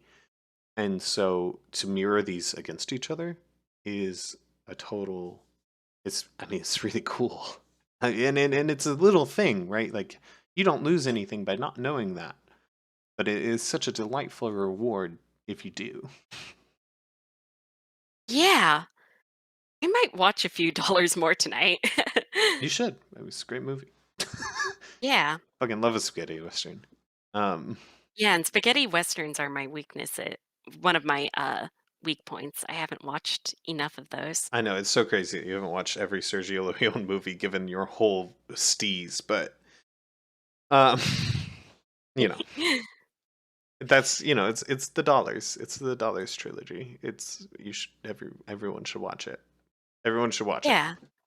mhm. um, But we should talk more about guns yeah, because let's get to the central point role of of the the whole gun book. in this movie is so fascinating to me. Yeah, it is worth noting that I will place this in historical context because that's what I do on this podcast. This book got published 5 years after the worst gun massacre that ever happened in the UK. Oh, wow. A massacre which like tightened up the laws, which it's hugely impactful.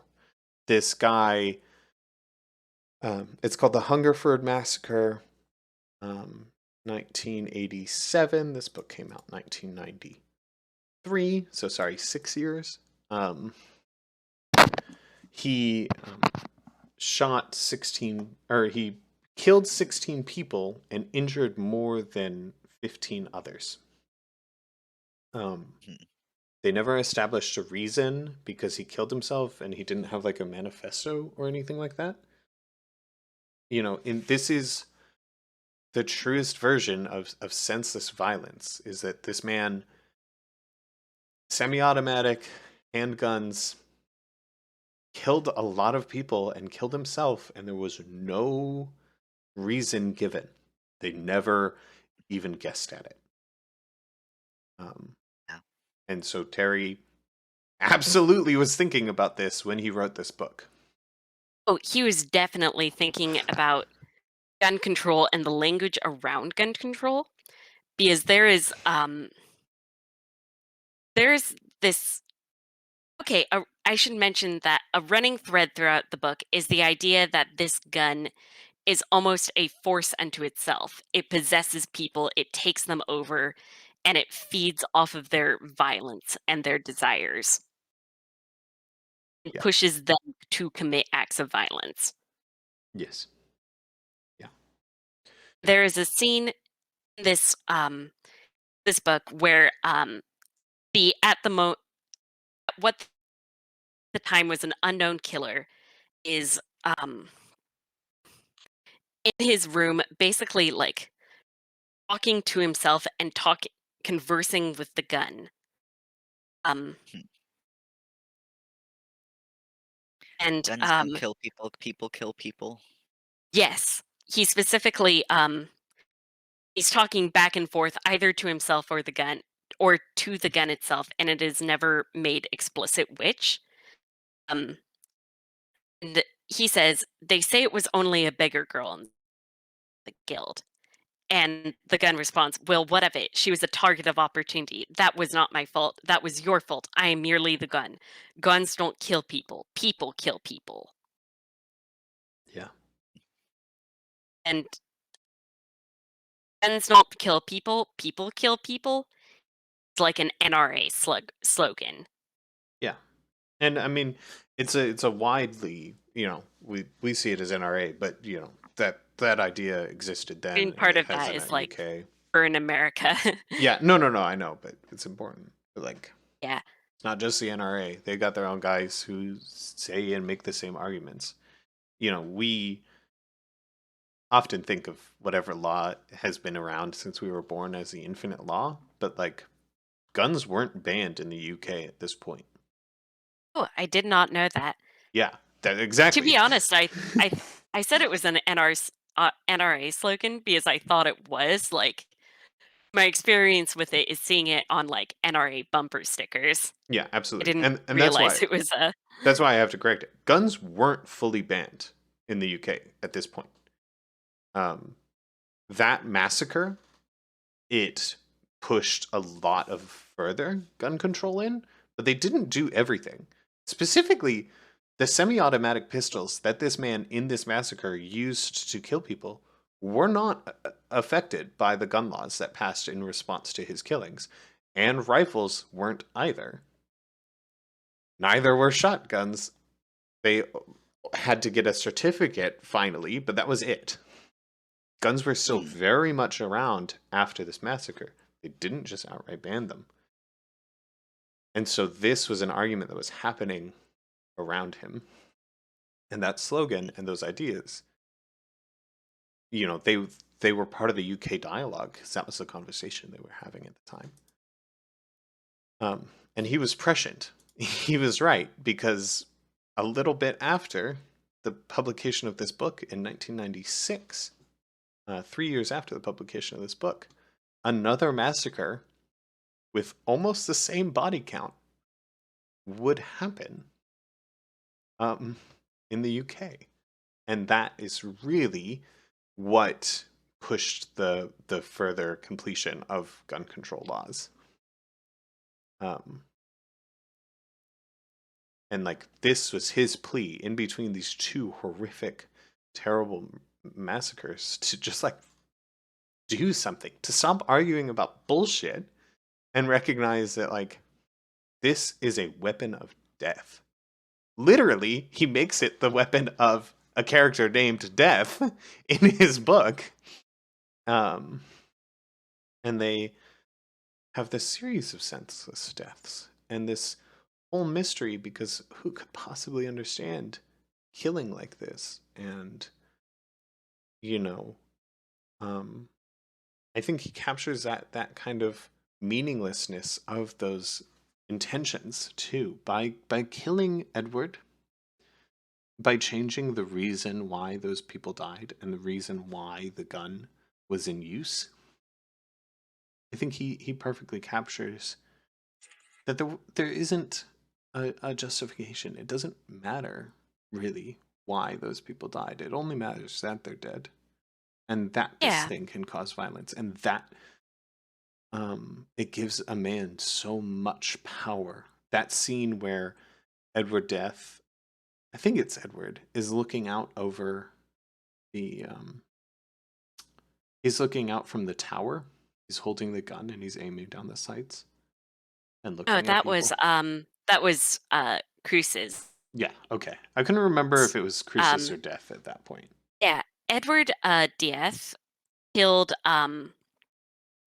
he killed Beano the clown. That wasn't with the gun. That was just like Yeah, he just did that. hit. Yeah, he just hit him a little too hard, and then he killed the gun misfired, uh, killing Hammerhawk. Yeah. That's that in the text is when he got scared and went to Cruces, who killed him, Right. took the gun. Right. That's right. But yeah, that scene is brilliant. Like sitting in the tower, and something I really like about books that like doesn't translate well into movies is in almost every other format, it's hard to have that scene without it being a glorification of that power. But because so much of this book happens through Sam Vimes' mind and as an aggression towards guns, it's disgusting. The power that he's feeling over other people, and it feels so sickly, and it feels like this really brilliant thing, which, like, again, it's not impossible in movies, but it's harder to do, and it's easier for people to misinterpret it.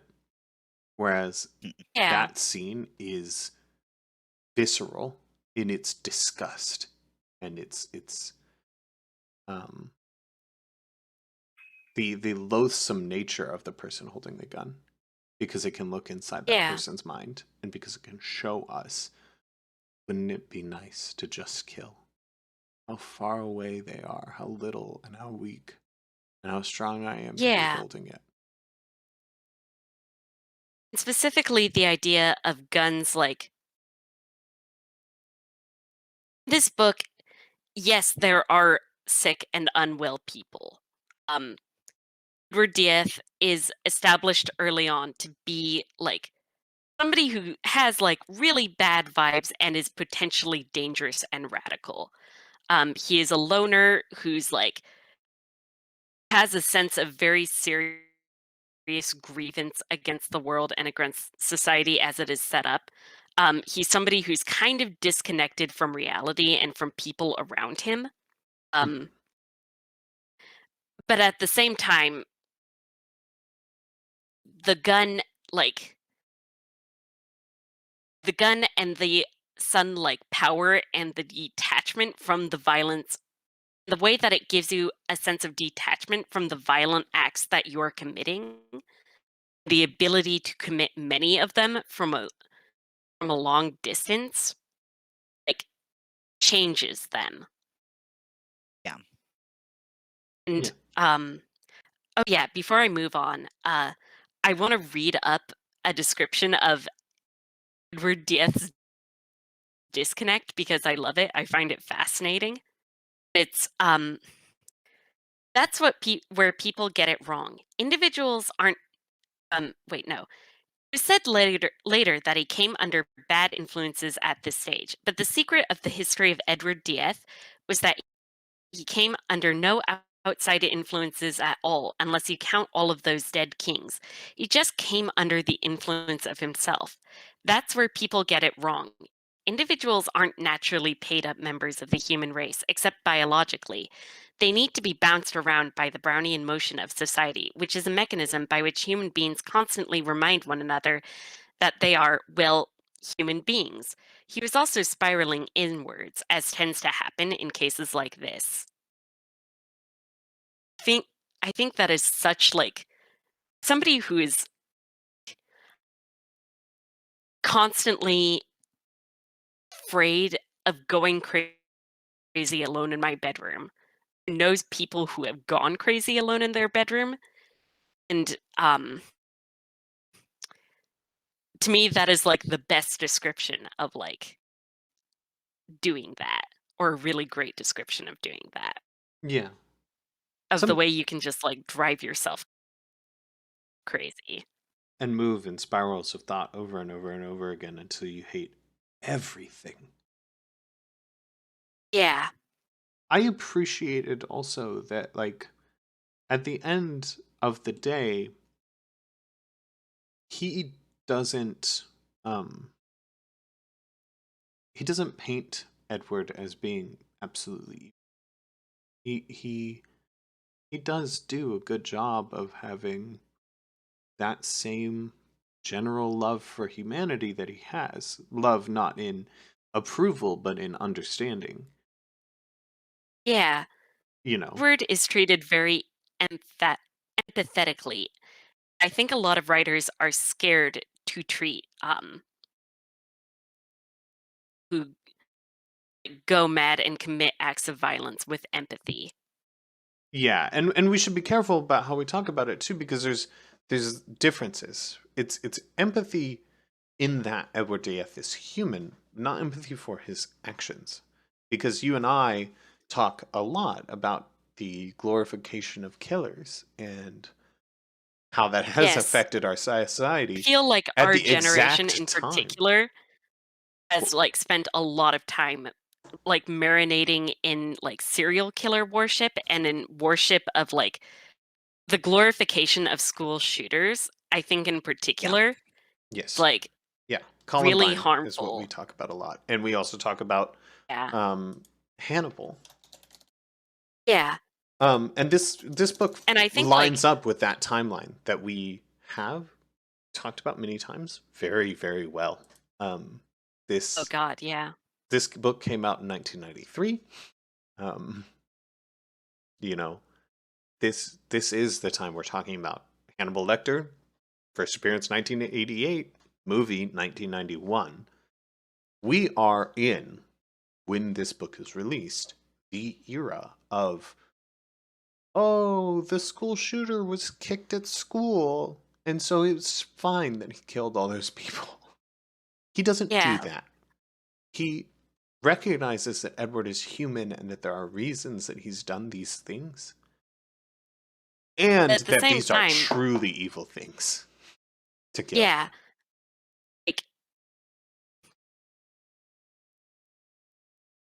like it's very clear that to the reader that the that killing people is just like not only is it evil, it's not even like close to solving Edward Diaz's problems or being the correct solution Yes. that will make the world better or remedy the issues he has.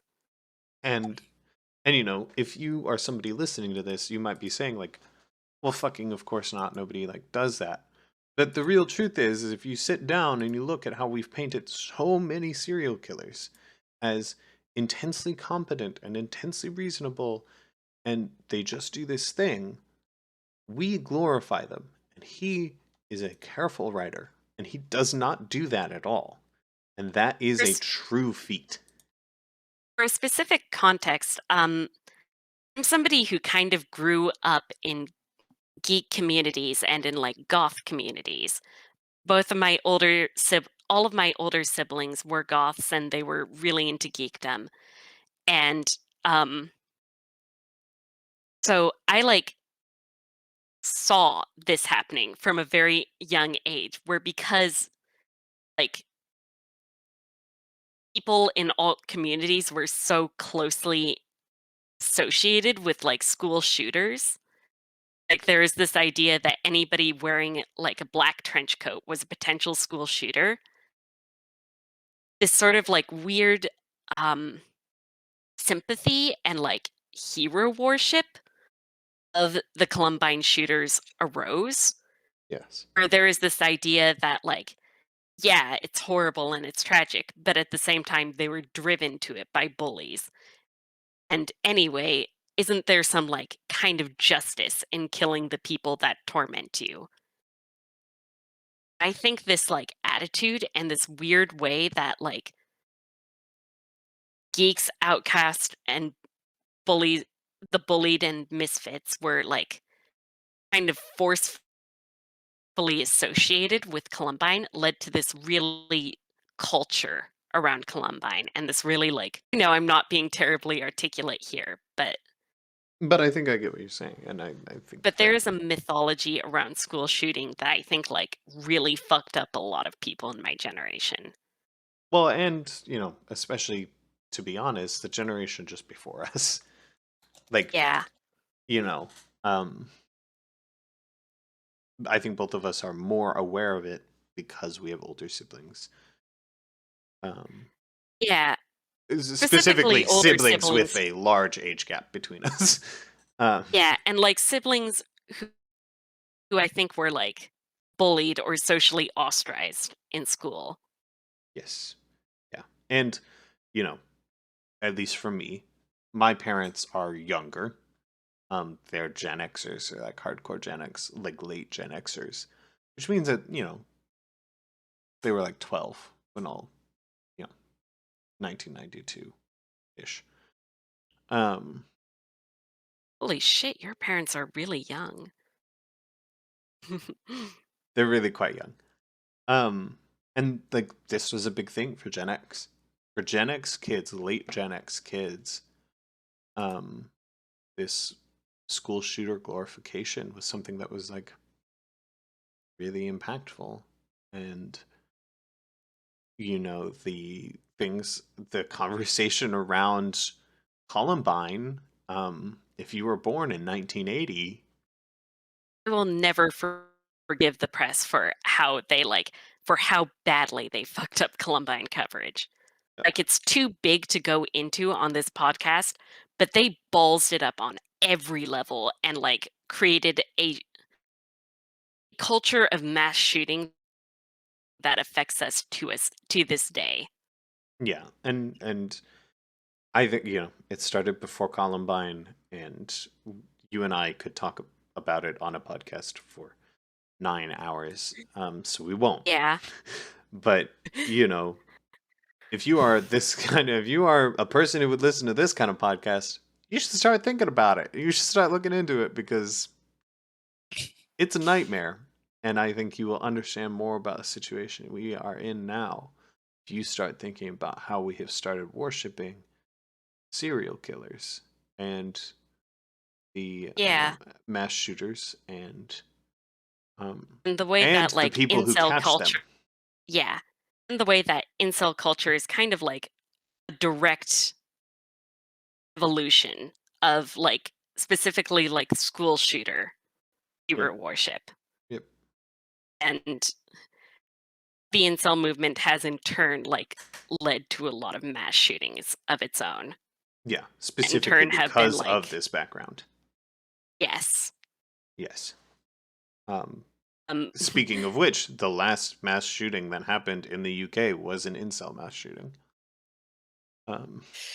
Oh, fun. ugh. Yeah.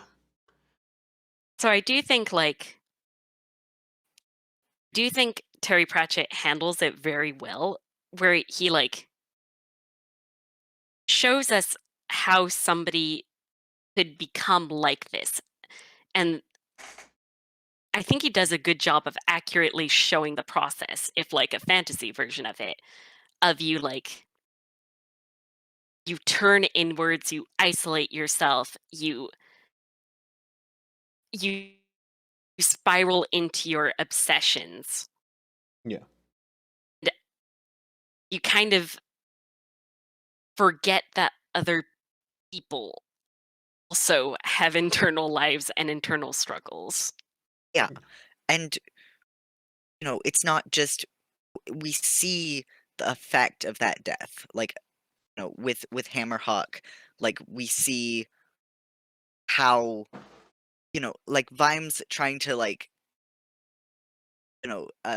tell the dwarfs that his Hammerhawk's wife that he's dead is, I mean, the dwarfs aren't responsive to that, but, it's a hard scene anyway because you still know that this loss is felt, and, we didn't even know that character. Yeah. Um, And he does it again. Yeah. He does it again with Cuddy too.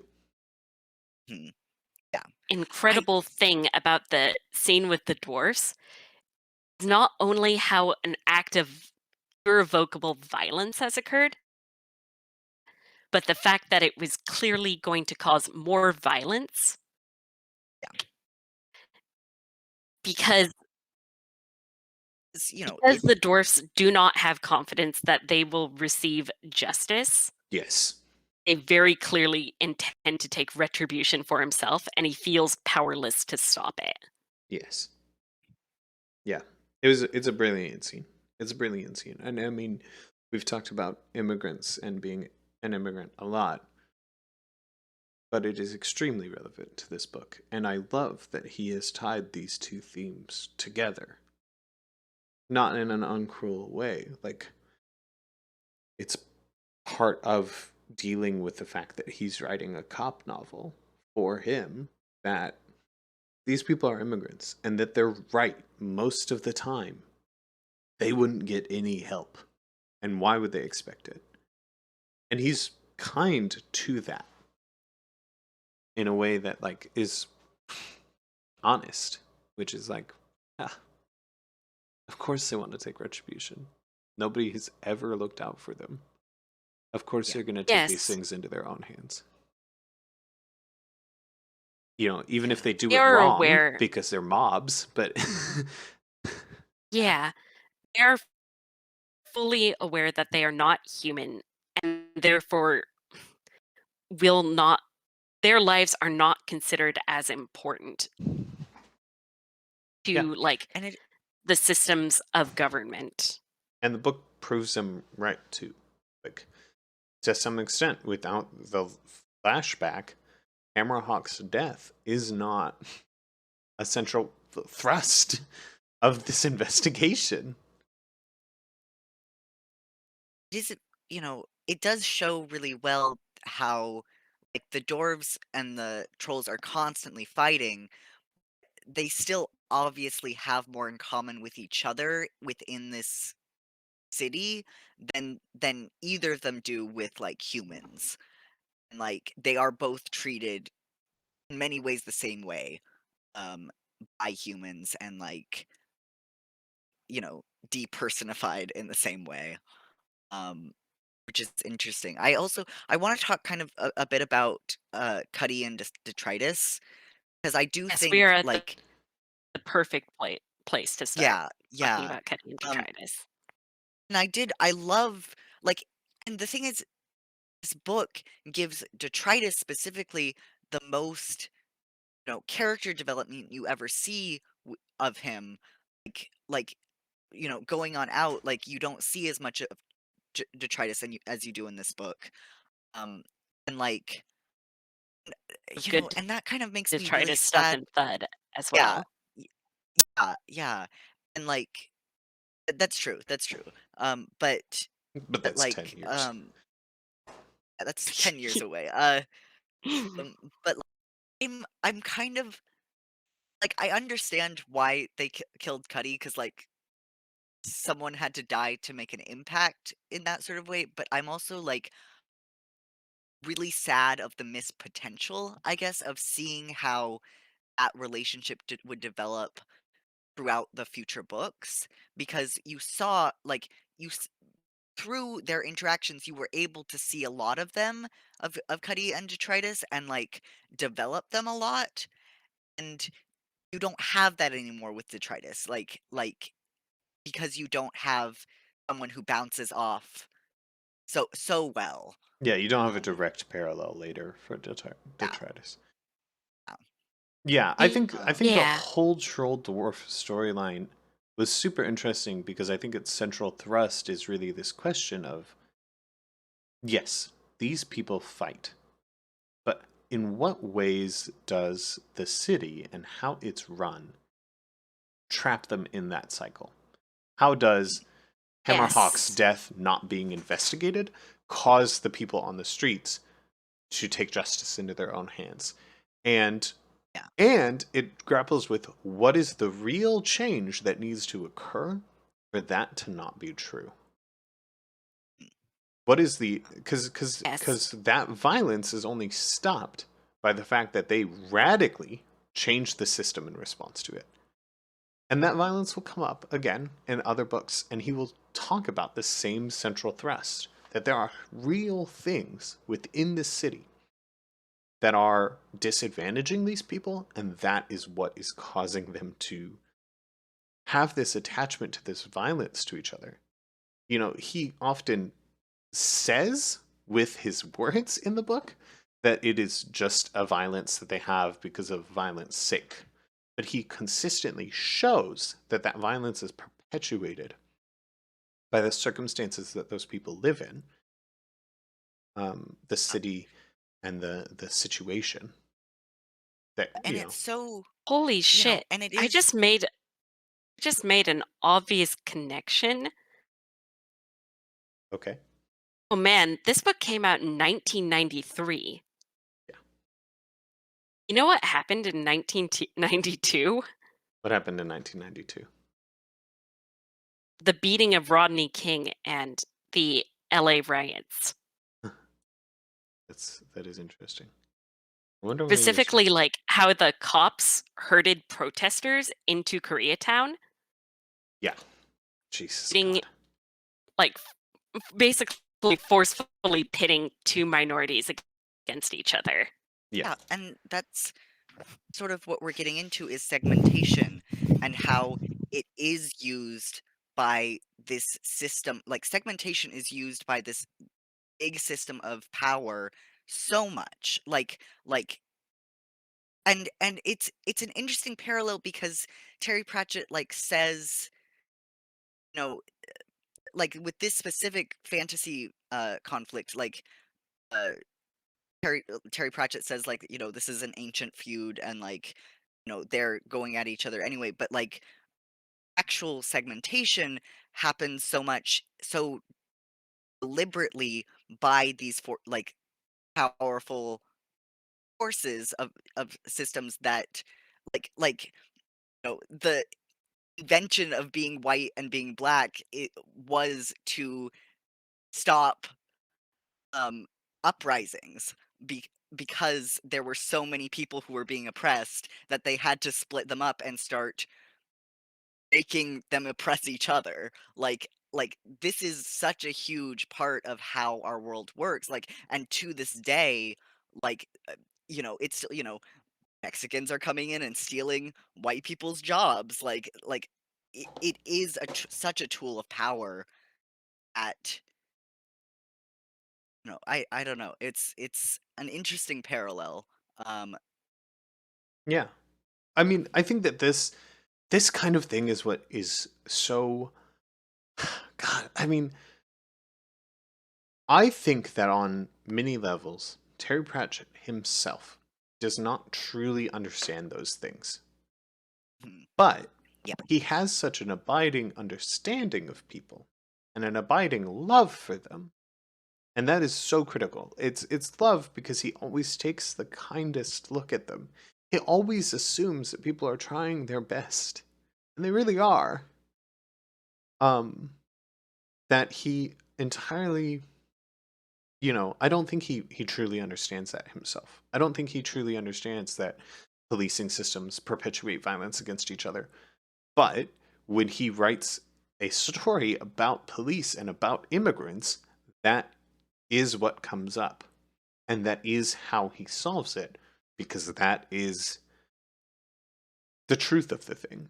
Because that is actually what people do and actually why they're doing it. And that's why I think it's so interesting how the actual words he says and the things he's written down conflict with each other. Like, because he really does say quite a Oh, few times that trolls and dwarves just hate each other because Coombe Valley. But then he sits down and he writes it, and it actually comes together. And it's also why he can say such wildly racist things that don't understand those systems at all, so regularly. um, like I think that is such a mark of who he is as a person. Hmm. oh, do you want to bring up this thing that's going to come up a lot, which is Terry Pratchett saying, something along the lines of, yeah, there isn't really racism in Discworld, and then proceeding to immediately illustrate somebody being unbelievably racist. Yeah, it's weird. He does it a lot. I mean, Yeah. yeah. Yeah. I mean, he means Like, what he means is that there isn't skin-based racism, Which is later disproved in which Jingo. yes, no, I which mean specifically like skin racism. There is a scene here. Like, he's describing Captain Quirk, or Captain Mayonnaise Quirk as he is called, because he is rich, thick, and oily. oh yeah. First, on a whole, not real racial prejudice in Ankh-Morpork. When you got dwarves and trolls, the mere color of other humans is not a major. Uh, sorry, there's a hole in my screen. Not concern, I think it says. But Quirk was the kind of man to whom it comes naturally to pronounce the word Negro with 2 G's. Yeah. So he says there isn't really racism between humans in Discworld, and then immediately describes somebody as incredibly racist. Just like wildly. Yeah. That's true. Yeah. And Quirm is a whole character, and Quirm as the Day Watch police captain is a fascinating character. Quirk, not Quirm. Quirm is like yeah. France. Well, also there's Leonardo de Quirm comes up in this book. Fucked me up. Oh yeah. Yeah, no, it fucked me up. It's Quirk, Captain Leonardo de Quirm, Da Vinci. Quirk is a fascinating captain, and that goes back to the general systematic change that needs to occur so the dwarves and trolls don't kill each other. Is legitimately threatening to kill their fucking police captain and overthrowing him. Gently threatening, but it's a threat. And overthrowing him. Because he is a racist piece of shit. On so many levels. I mean, he literally just arrests a random troll. I mean, the amount that Terry Pratchett is grappling with the fact that he's writing a cop novel while also understanding what makes cops so wrong, it's fascinating. And I think in the 2020s we've seen a huge uptick in this kind of narrative, in the kind of narrative of cop shows written by people who know, or cop media who know that cops are bad and trying to grapple with that. And none of them have been nearly as successful as this has been. Because he has a genuine and real enmity, and he recognizes that the only way to fix it would be to completely redo the system from the whole ground up, tear it all fucking down, and redo it. And that's what he starts to do in this book, and it is what a lot of the Watch books are. Something that is hard to tell people about because it happens over the course of so many books, but which is fundamental to the Watch, is the idea that they are tearing this down and redoing it. This is nothing, and this is harmful. And how do we exist in a society that doesn't need us and doesn't want us to do the things that we have done? Yeah. Another major running thread throughout the Watch books is the kind of disquieting realization that the Watch exists as an arm of the state. Yes. And sort of Vimes grappling with that idea. How closely tied Vimes is to Veterinari and his seat in power. Yeah.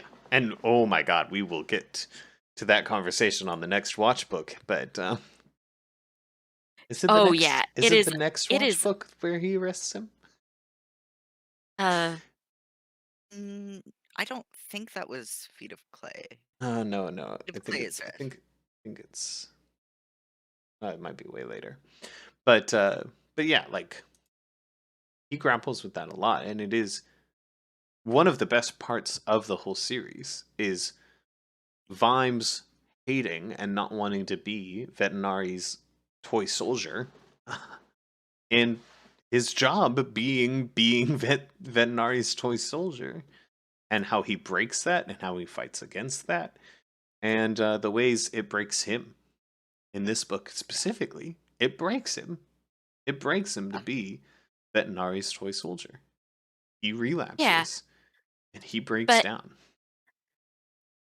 it's fascinating because while Vimes fights against it, it is like explicit to what the watch is, and that never changes throughout the watch books. Like Yes, he's he learns to find kind of a peace with it, but it is always there as an element simply absolutely. by existence. By existing, the watch is an arm of the state. Yeah. Though I think that I there think that is, is oh, I think that there's a thread that runs alongside it, which is that because of the changes that they make to the watch, and because of who Vimes is and who and what the watch becomes, that it changes Vetinari too. yes. And I think that that is most exemplified in Thud and its whole storyline because of Night Watch. Um, God, because of Night Watch. I'm so Mm, excited for Night Watch. I Um, am yeah. too. but it plays out in Thud the results of Night Watch and the results of Vimes fucking saying no and changing as a person and changing this organization, that it also changes what Vetinari can do with it and thinks of it as. And I think that that's fucking genius. Yeah. And I will note that this is like I have never seen another piece of cop media like that is willing to talk about the fact that cops are a tool of the government and a tool of the state. Like a lot of cop media really wants to buy into this like idea that the cops are somehow separate from the government or something other Well, this is than where an we arm get of the the rebel state. cop. I think that this is where the rebel cop idea comes from. Comes from that grappling of the police system is an arm of the state, but we have this idea of the good cop, and so therefore we must create rebel cop who does the right thing because cops do the right thing. mm, Which Is insane. Is Dirty insane. Harry, Yeah. Dirty Harry. which I mean, there's a thousand rebel cop movies. And I think it yeah, comes from that same central difficulty of believing that the system is corrupt and recognizing that cops are part of the system. And then what do you do with that? How do you yeah. create a story around that? And And unlike most creators, Terry Pratchett is a smart enough guy to look at that go, "Oh no, that's worse. that's so much worse. That's so crazy. That's Yeah. actually horrible and kind of fascist." Yeah. Which is the climactic scene of this Yes. book, which is him, which is Vimes, disgraced, drunk, or relapsed. He's not. I don't think he's actively drunk in that scene. I don't remember. Um, He is relapsed, but he's drunk on the gun, yeah, holding a the gun. power of that. The They choice sobered to. him up with the coffee. That's right. He was sobered up at that point. That's right. He's presented that choice. Like, are you going to be that rebel cop? Are you going to do the good thing out of the system because it's what you think is right in this single moment, and possessed by the gun and possessed by the power that you've got? Um and doesn't. He's held in check. And he's held in check by the people he has taught and the ways he's changed the system, and by remembering no man is a king alone. And it is such a good moment. Yes. And it is such a good aggression of the rebel cop idea that having this break actually just causes him to relapse and actually just hurts him and is actually a cruelty of the system that you would be asked to allow an injustice to occur, and that there aren't good cops like that in the force because it will kill them. It will kill you to try and be good and be an arm of the state. Um, it's this book is so good. It is just so intelligent. Every Like, every part of it comes together so well and complements every other beat of this story. It is a masterpiece. It is a masterpiece yeah.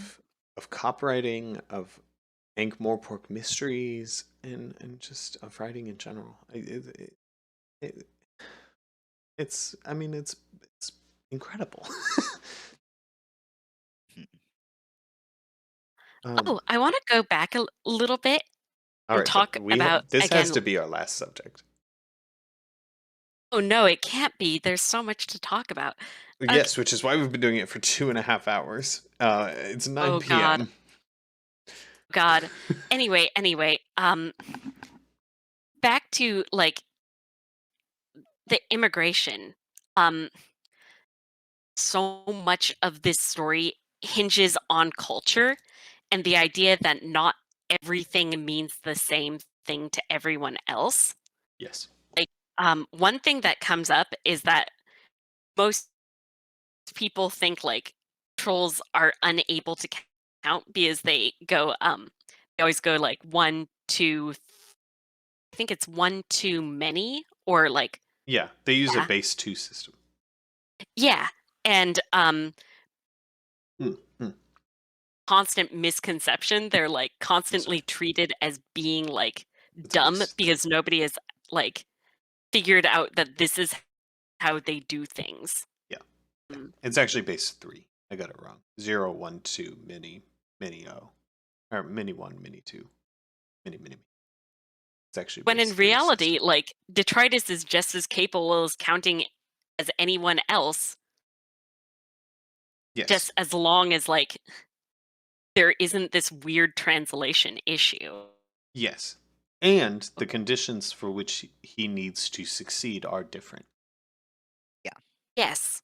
And that is an important part of it too. And I think that Mm. whole scene of Cuddy learning how detritus is smart and what this cultural knowledge is brilliant.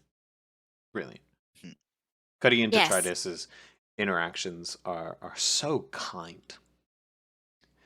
I often wish we were the human beings that I could see myself as the human beings that Terry Pratchett sees all around him because it is so Hmm. kind. Yeah. Yeah. Um, and it's so hopeful for such a cynical man. Like, I'm reading. We read his essays and we've read all his books, and he's learned to laugh at the wild absurdities that we have and love them so completely. Um, God, it's a brilliant. Yeah. And every major clue and like almost every major clue it's, it's inside of Men at Arms is rooted in culture and like the need to understand how different people within the city do things. Yes, and how they view the world, especially as Yes. cops. I thought that was a really interesting thing. Like even right down to the Fools Guild gets this Yes. moment. Like I think that's the most like simple to see one of his real nose and how do you know that Beano left and all this and all that. Hmm. But there's lots of them in this book. You're absolutely right, and they are genius. I mean, it is so smart to make so much of the reformation of the Watch about how can you communicate to these people, and can you understand them truly, this is part of why the announcing the news of Hammerhawk's death scene is like so interesting, because it is uncomfortable partially because he does not understand all of what makes dwarves and what makes what their idea of death is. And again, with touching Hammerhawk's tools and using them later in the investigation.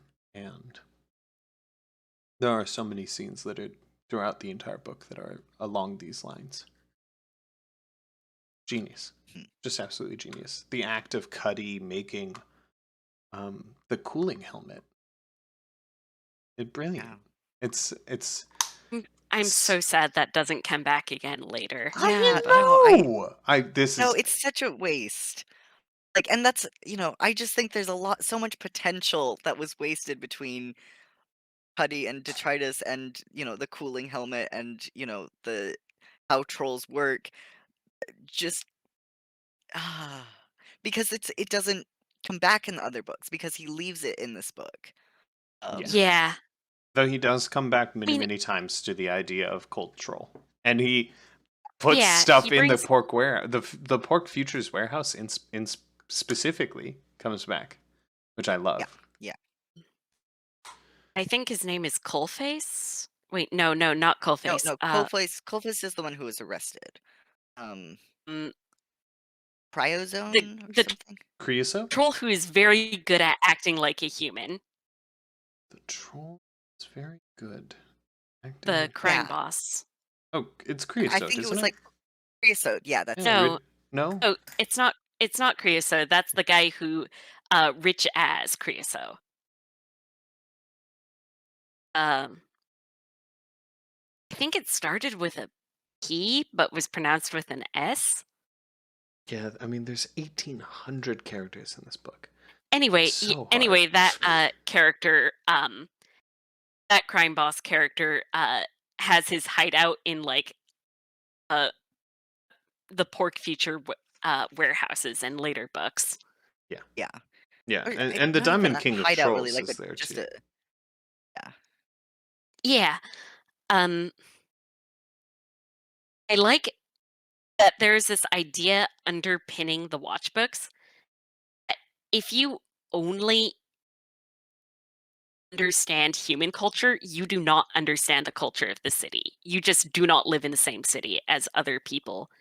You cannot solve crimes in it Yes. or function accurately. Absolutely. And again, that perfectly parallels the real life issue of cops, of this dominant power force which cannot communicate with the people who it is meant to police, who cannot understand its lives, cannot look at them with kindness, and see them only as rabble who do nonsense for nonsense reasons. Yes. And I fucking love the burial weapon. Oh, yes. Yes. Yes. That's so good. And the last scene I want to talk about. All right, this is the real last one. Sorry, the scene between Veterinari and Carrot at the end of the book. Yeah, which where is they talk. A repeat almost.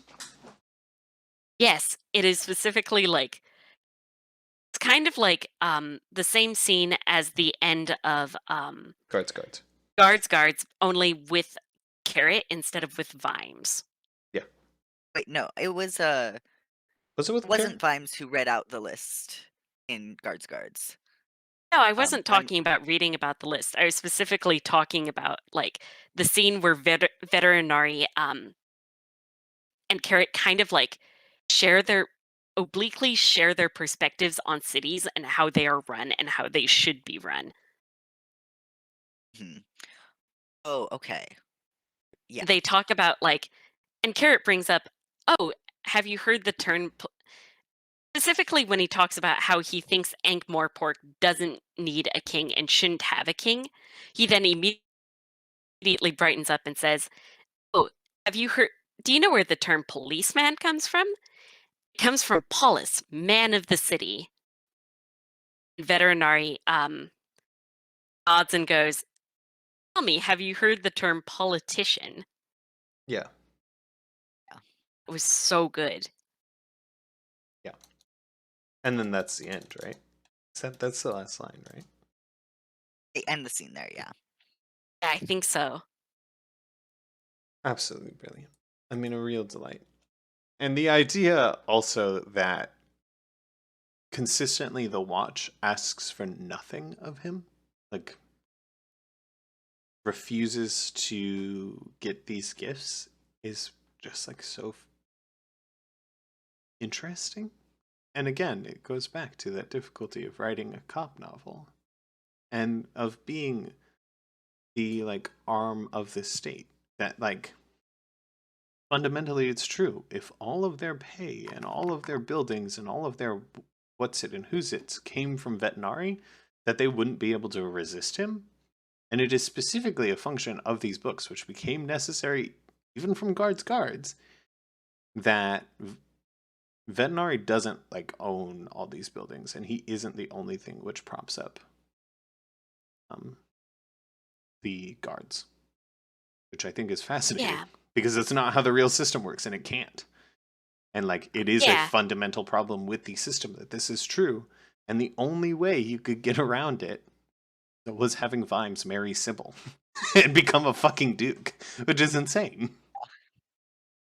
And it gets back to this Odd. idea of the dichotomy of how he thinks about kings. This like he does genuinely believe in the philosopher king idea, like the idea of this really good king, except not really, because he writes these tyrants and he writes Vetinari and he writes all of these problems with it. But at the end of the day, the thing he relies on is still that philosopher king, which is Yeah. fascinating and something which he did not solve within his lifetime for himself. Yeah. Mm. And I also really liked that scene where Carrot reads off the list. He begins it with like more or less the same items as he did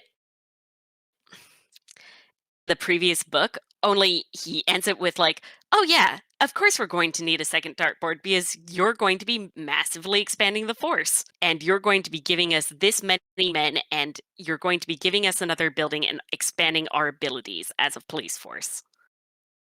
It was like such a good Carrot moment. So good. Very, very, very, very good. Um So okay. that scene where Vimes relapses and Angua like wants to know why it is that Carrot worships this man who she's only seen as like this bigoted like Drunkard. disaster. She finds the book where he has all of the names and the sums, and it's the list of widows and orphans that have been left by dead coppers that Vimes has basically been giving half of his paycheck to every Paycheck. yeah. Yeah, and extra notably, it is the only thing that Vimes ever like correctly keeps track of in files. Is that Yes. list of widows. And like it's brilliant. It's absolutely brilliant. So good. So good. We have got to end this podcast. Yeah, Yes, it is 9 o'clock at night. Well, Um, also I physically have a limit on how long I can sit down, and I have been standing for the past half an hour. oh no, oh I'm no, so I'm sorry. sorry. Okay, Ranking this anyway, book. Is this book better than Small Gods? This is the only question. Is this book 1 or 2? For me. This I is clearly better than Reaper Man, Guards, Weird Sisters, Lords and Ladies, Moving Pictures, Witches Abroad, Pyramids, Light, Fantastic, More Eric, Equal Rights, Color, Magic, Sorcery. For me. yeah, yeah. Yeah, I put it at Men at Arms. I'm not necessarily going to die on the hill that is objectively better than Small Gods. I just personally love it more because I'm so much more attached to these characters. And it's like a great novel, as we've all been talking about. It is, yeah. I mean, for me, I think Small Gods is better than Men at Arms. I just think that as a philosophical narrative, it was perfect, and it's a book that literally left me speechless. Um, Men at Arms is incredible and also absolutely brilliant, but for me, Small Gods is obliterating. This is absolutely due to the fact that Small Gods covers maybe my favorite topic in reality, um, and could Yeah. be highly personal. Again, like, I don't necessarily think Men at Arms is better than Small Gods. I just individually, I love the characters so much. So I would not be sore. Either way. Yeah. I All can't right. be the tiebreaker on this. This is so hard. You're the tiebreaker. It doesn't matter. Neither of us will be upset. Um, Which do you like oh, more, Mulch? jeez. What on your secret personal list is Mid at This is Arms? Mulch's worst nightmare. Is Mid at I'm Arms? looking at my list and I can't decide. I was just trying to put it on my personal list as you guys were talking, and I'm like, Is Small Gods or Men at Arms better?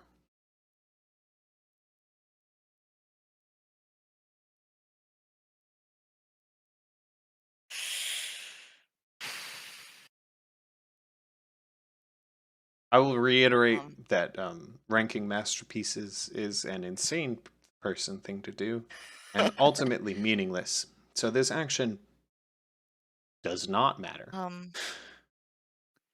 It's just like a fun intellectual exercise. It is a thing that I Chio likes to do. Yes. I love this book so much. I think I'm gonna put it at number 2. Okay. Just because I think I think this has a better cast for sure. Yeah. I do think Small Gods was like a perfectly structured book and so philosophically interesting. But it's so close. They tie for me, honestly, but that's just where I'm deciding to put it. Yeah. Part of the other reason I think I'm putting arbitrarily. Small Gods higher is that for me, Small Gods was so creative with its ideas and its characters that I had to put down the book and say like, oh my god, how do you even think this up? And this book is incredibly good, but I think that just the ideas in Small Gods impress me more. Makes sense. Yeah. Okay. I think part of it Sweet. is also just that I like pastiches a lot, and I like things that are bouncing off of other things in the same genre. Yeah, that's true. You do. For me, Small Gods is bouncing off of lots of things in the same genre. But nobody cares about those things, so they're just for me. Just We made should for do you. like a redux of Small Gods episode sometime because I think like I don't think we did it justice. The book literally leaves me speechless. I would love to say something intelligent about it, but the real fact is I cannot say anything better than what's in the book, and I never will. Like, wow, Curtis, you should not become a critic. Small Gods is one of those things that's so perfect in its entirety that to try to say something about it is just meaningless babble. It's just bullshit. I could say lots of things, but I don't feel that they would significantly add to this book. Gio, it's very funny to me that you just told Curtis not to become a critic when like what we are actively doing is reviewing books. And it was your idea that I should do this with you. Yes. I think I'm a great critic. I think I'm insightful as hell. You are very insightful. Thank you. Okay. My unique perspective on Carrot's incredible popularity and charm.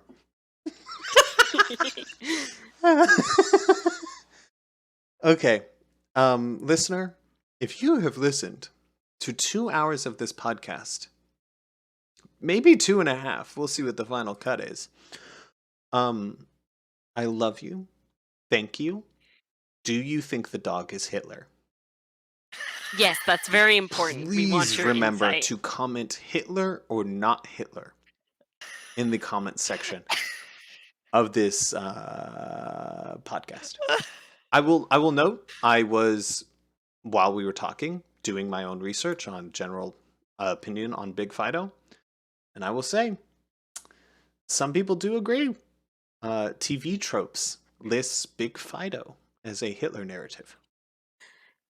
God. TV tropes did horrible things to my brain as a child. I love TV tropes. I think it's brilliant. I think it remains a brilliant website. Cursed me to eternally look at media through the lens of genre, and genre is stupid and arbitrary, and yet I am obsessed with it. Yeah. No, listen, I was in high school with you and did have to talk to you about tropes and how you felt about them, and it was bad. Now you're older, and it's okay. You had a lot of bad takes that you almost certainly don't remember. Yes, but I think I also had a lot of bad takes that were just that were basically failing to articulate and undeveloped versions of good takes that I think were I think I was a teenager who Yes. did actually have a lot of intelligent ideas and insights into things that most teenagers do not have, but at the same time was also kind of blinded by my own thing and my own issues, and also hadn't really read enough of other people's writing on the top subject to say anything coherent. Yes. You were also a teenager who felt that you had a lot of interesting insights that other teenagers didn't have, and it fucked you up forever. So, it's a double-edged sword. Next book is Soul Music, which is Is it really? yeah. Yeah, we're well into it. We are in it. I boys. like Soul Music a lot. Yeah, I'm ready. Soul Music is one of my favorite death books. Don't like it as much at Men at Arms, but that's because Men at Arms is god It's god tier. tier. It's incomparable. Oh, I think I haven't read Soul Music. I think I watched the cartoon for it though. You are insane. I Great think for I a own good the time. cartoon for it. Soul Music is good. It is, yeah. I'm really excited. I kind of read Soul Music as a kid, but not really. I think I must have had lost the copy I had, maybe something like that. I remember not finishing it.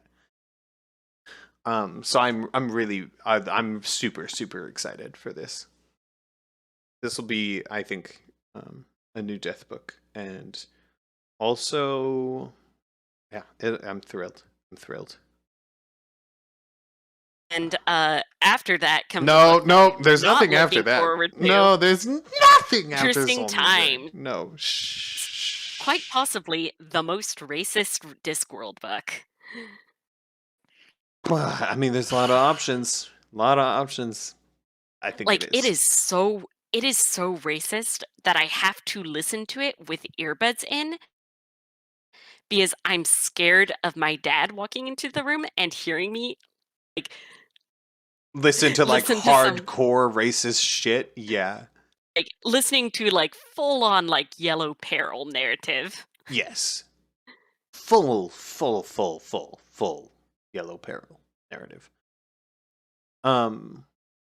We are so close to not having another Rincewind book, and oh god, when that day comes, we should have a blowout party on the day we no longer have to talk about Oh, Rincewind books. Yeah. Buddy, we're going to to have be fair- Jingo and Last Continent back to fucking back, and then we're done with Rincewind after Last Continent forever.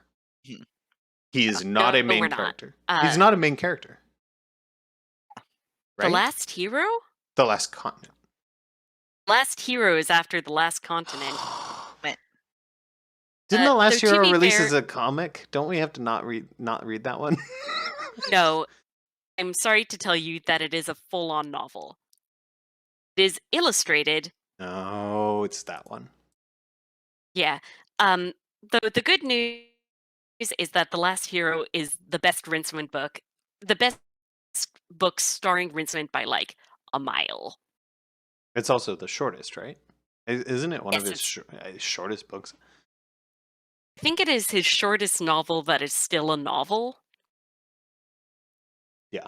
And it's mostly I remember And reading The like Last Arrow and actually quite liking it. I've yeah, totally I forgot mean it is Rincewind was in mostly it. focused on Conan the Barbarian, but like Rincewind is a central character. And Carrot's in it too. Yes, Carrot is in it. It's the only time we get to see Carrot and Rincewind interact with each other, isn't it? Which makes sense because they are very much not from the same. Yeah, they're diametrically opposed characters. It's insane to put them together. Okay, I'm ending this podcast. I'm making the executive Okay. decision. I've been appointed leader in Okay. this situation. Good night, listener. Good Remember, night. comment Hitler or not Hitler. We need you. Hitler or not Hitler. Okay. Good Good night. night.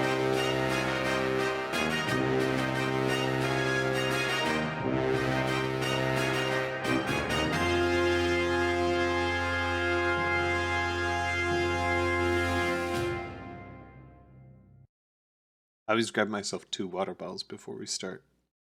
Oh wow. It's been Have we're talking about Carrot. I get thirsty. yeah. Yeah, there you go. Shh.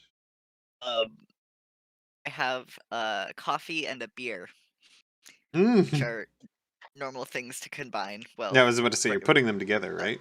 That's a cocktail right uh, there. Tasty. yeah. I'm not mixing them. I am like taking sips from them one at like very close to each other, so I am tasting them both, which is an interesting We call experience. that the Seattle Shandy. Gosh. It's fucking Man. nasty.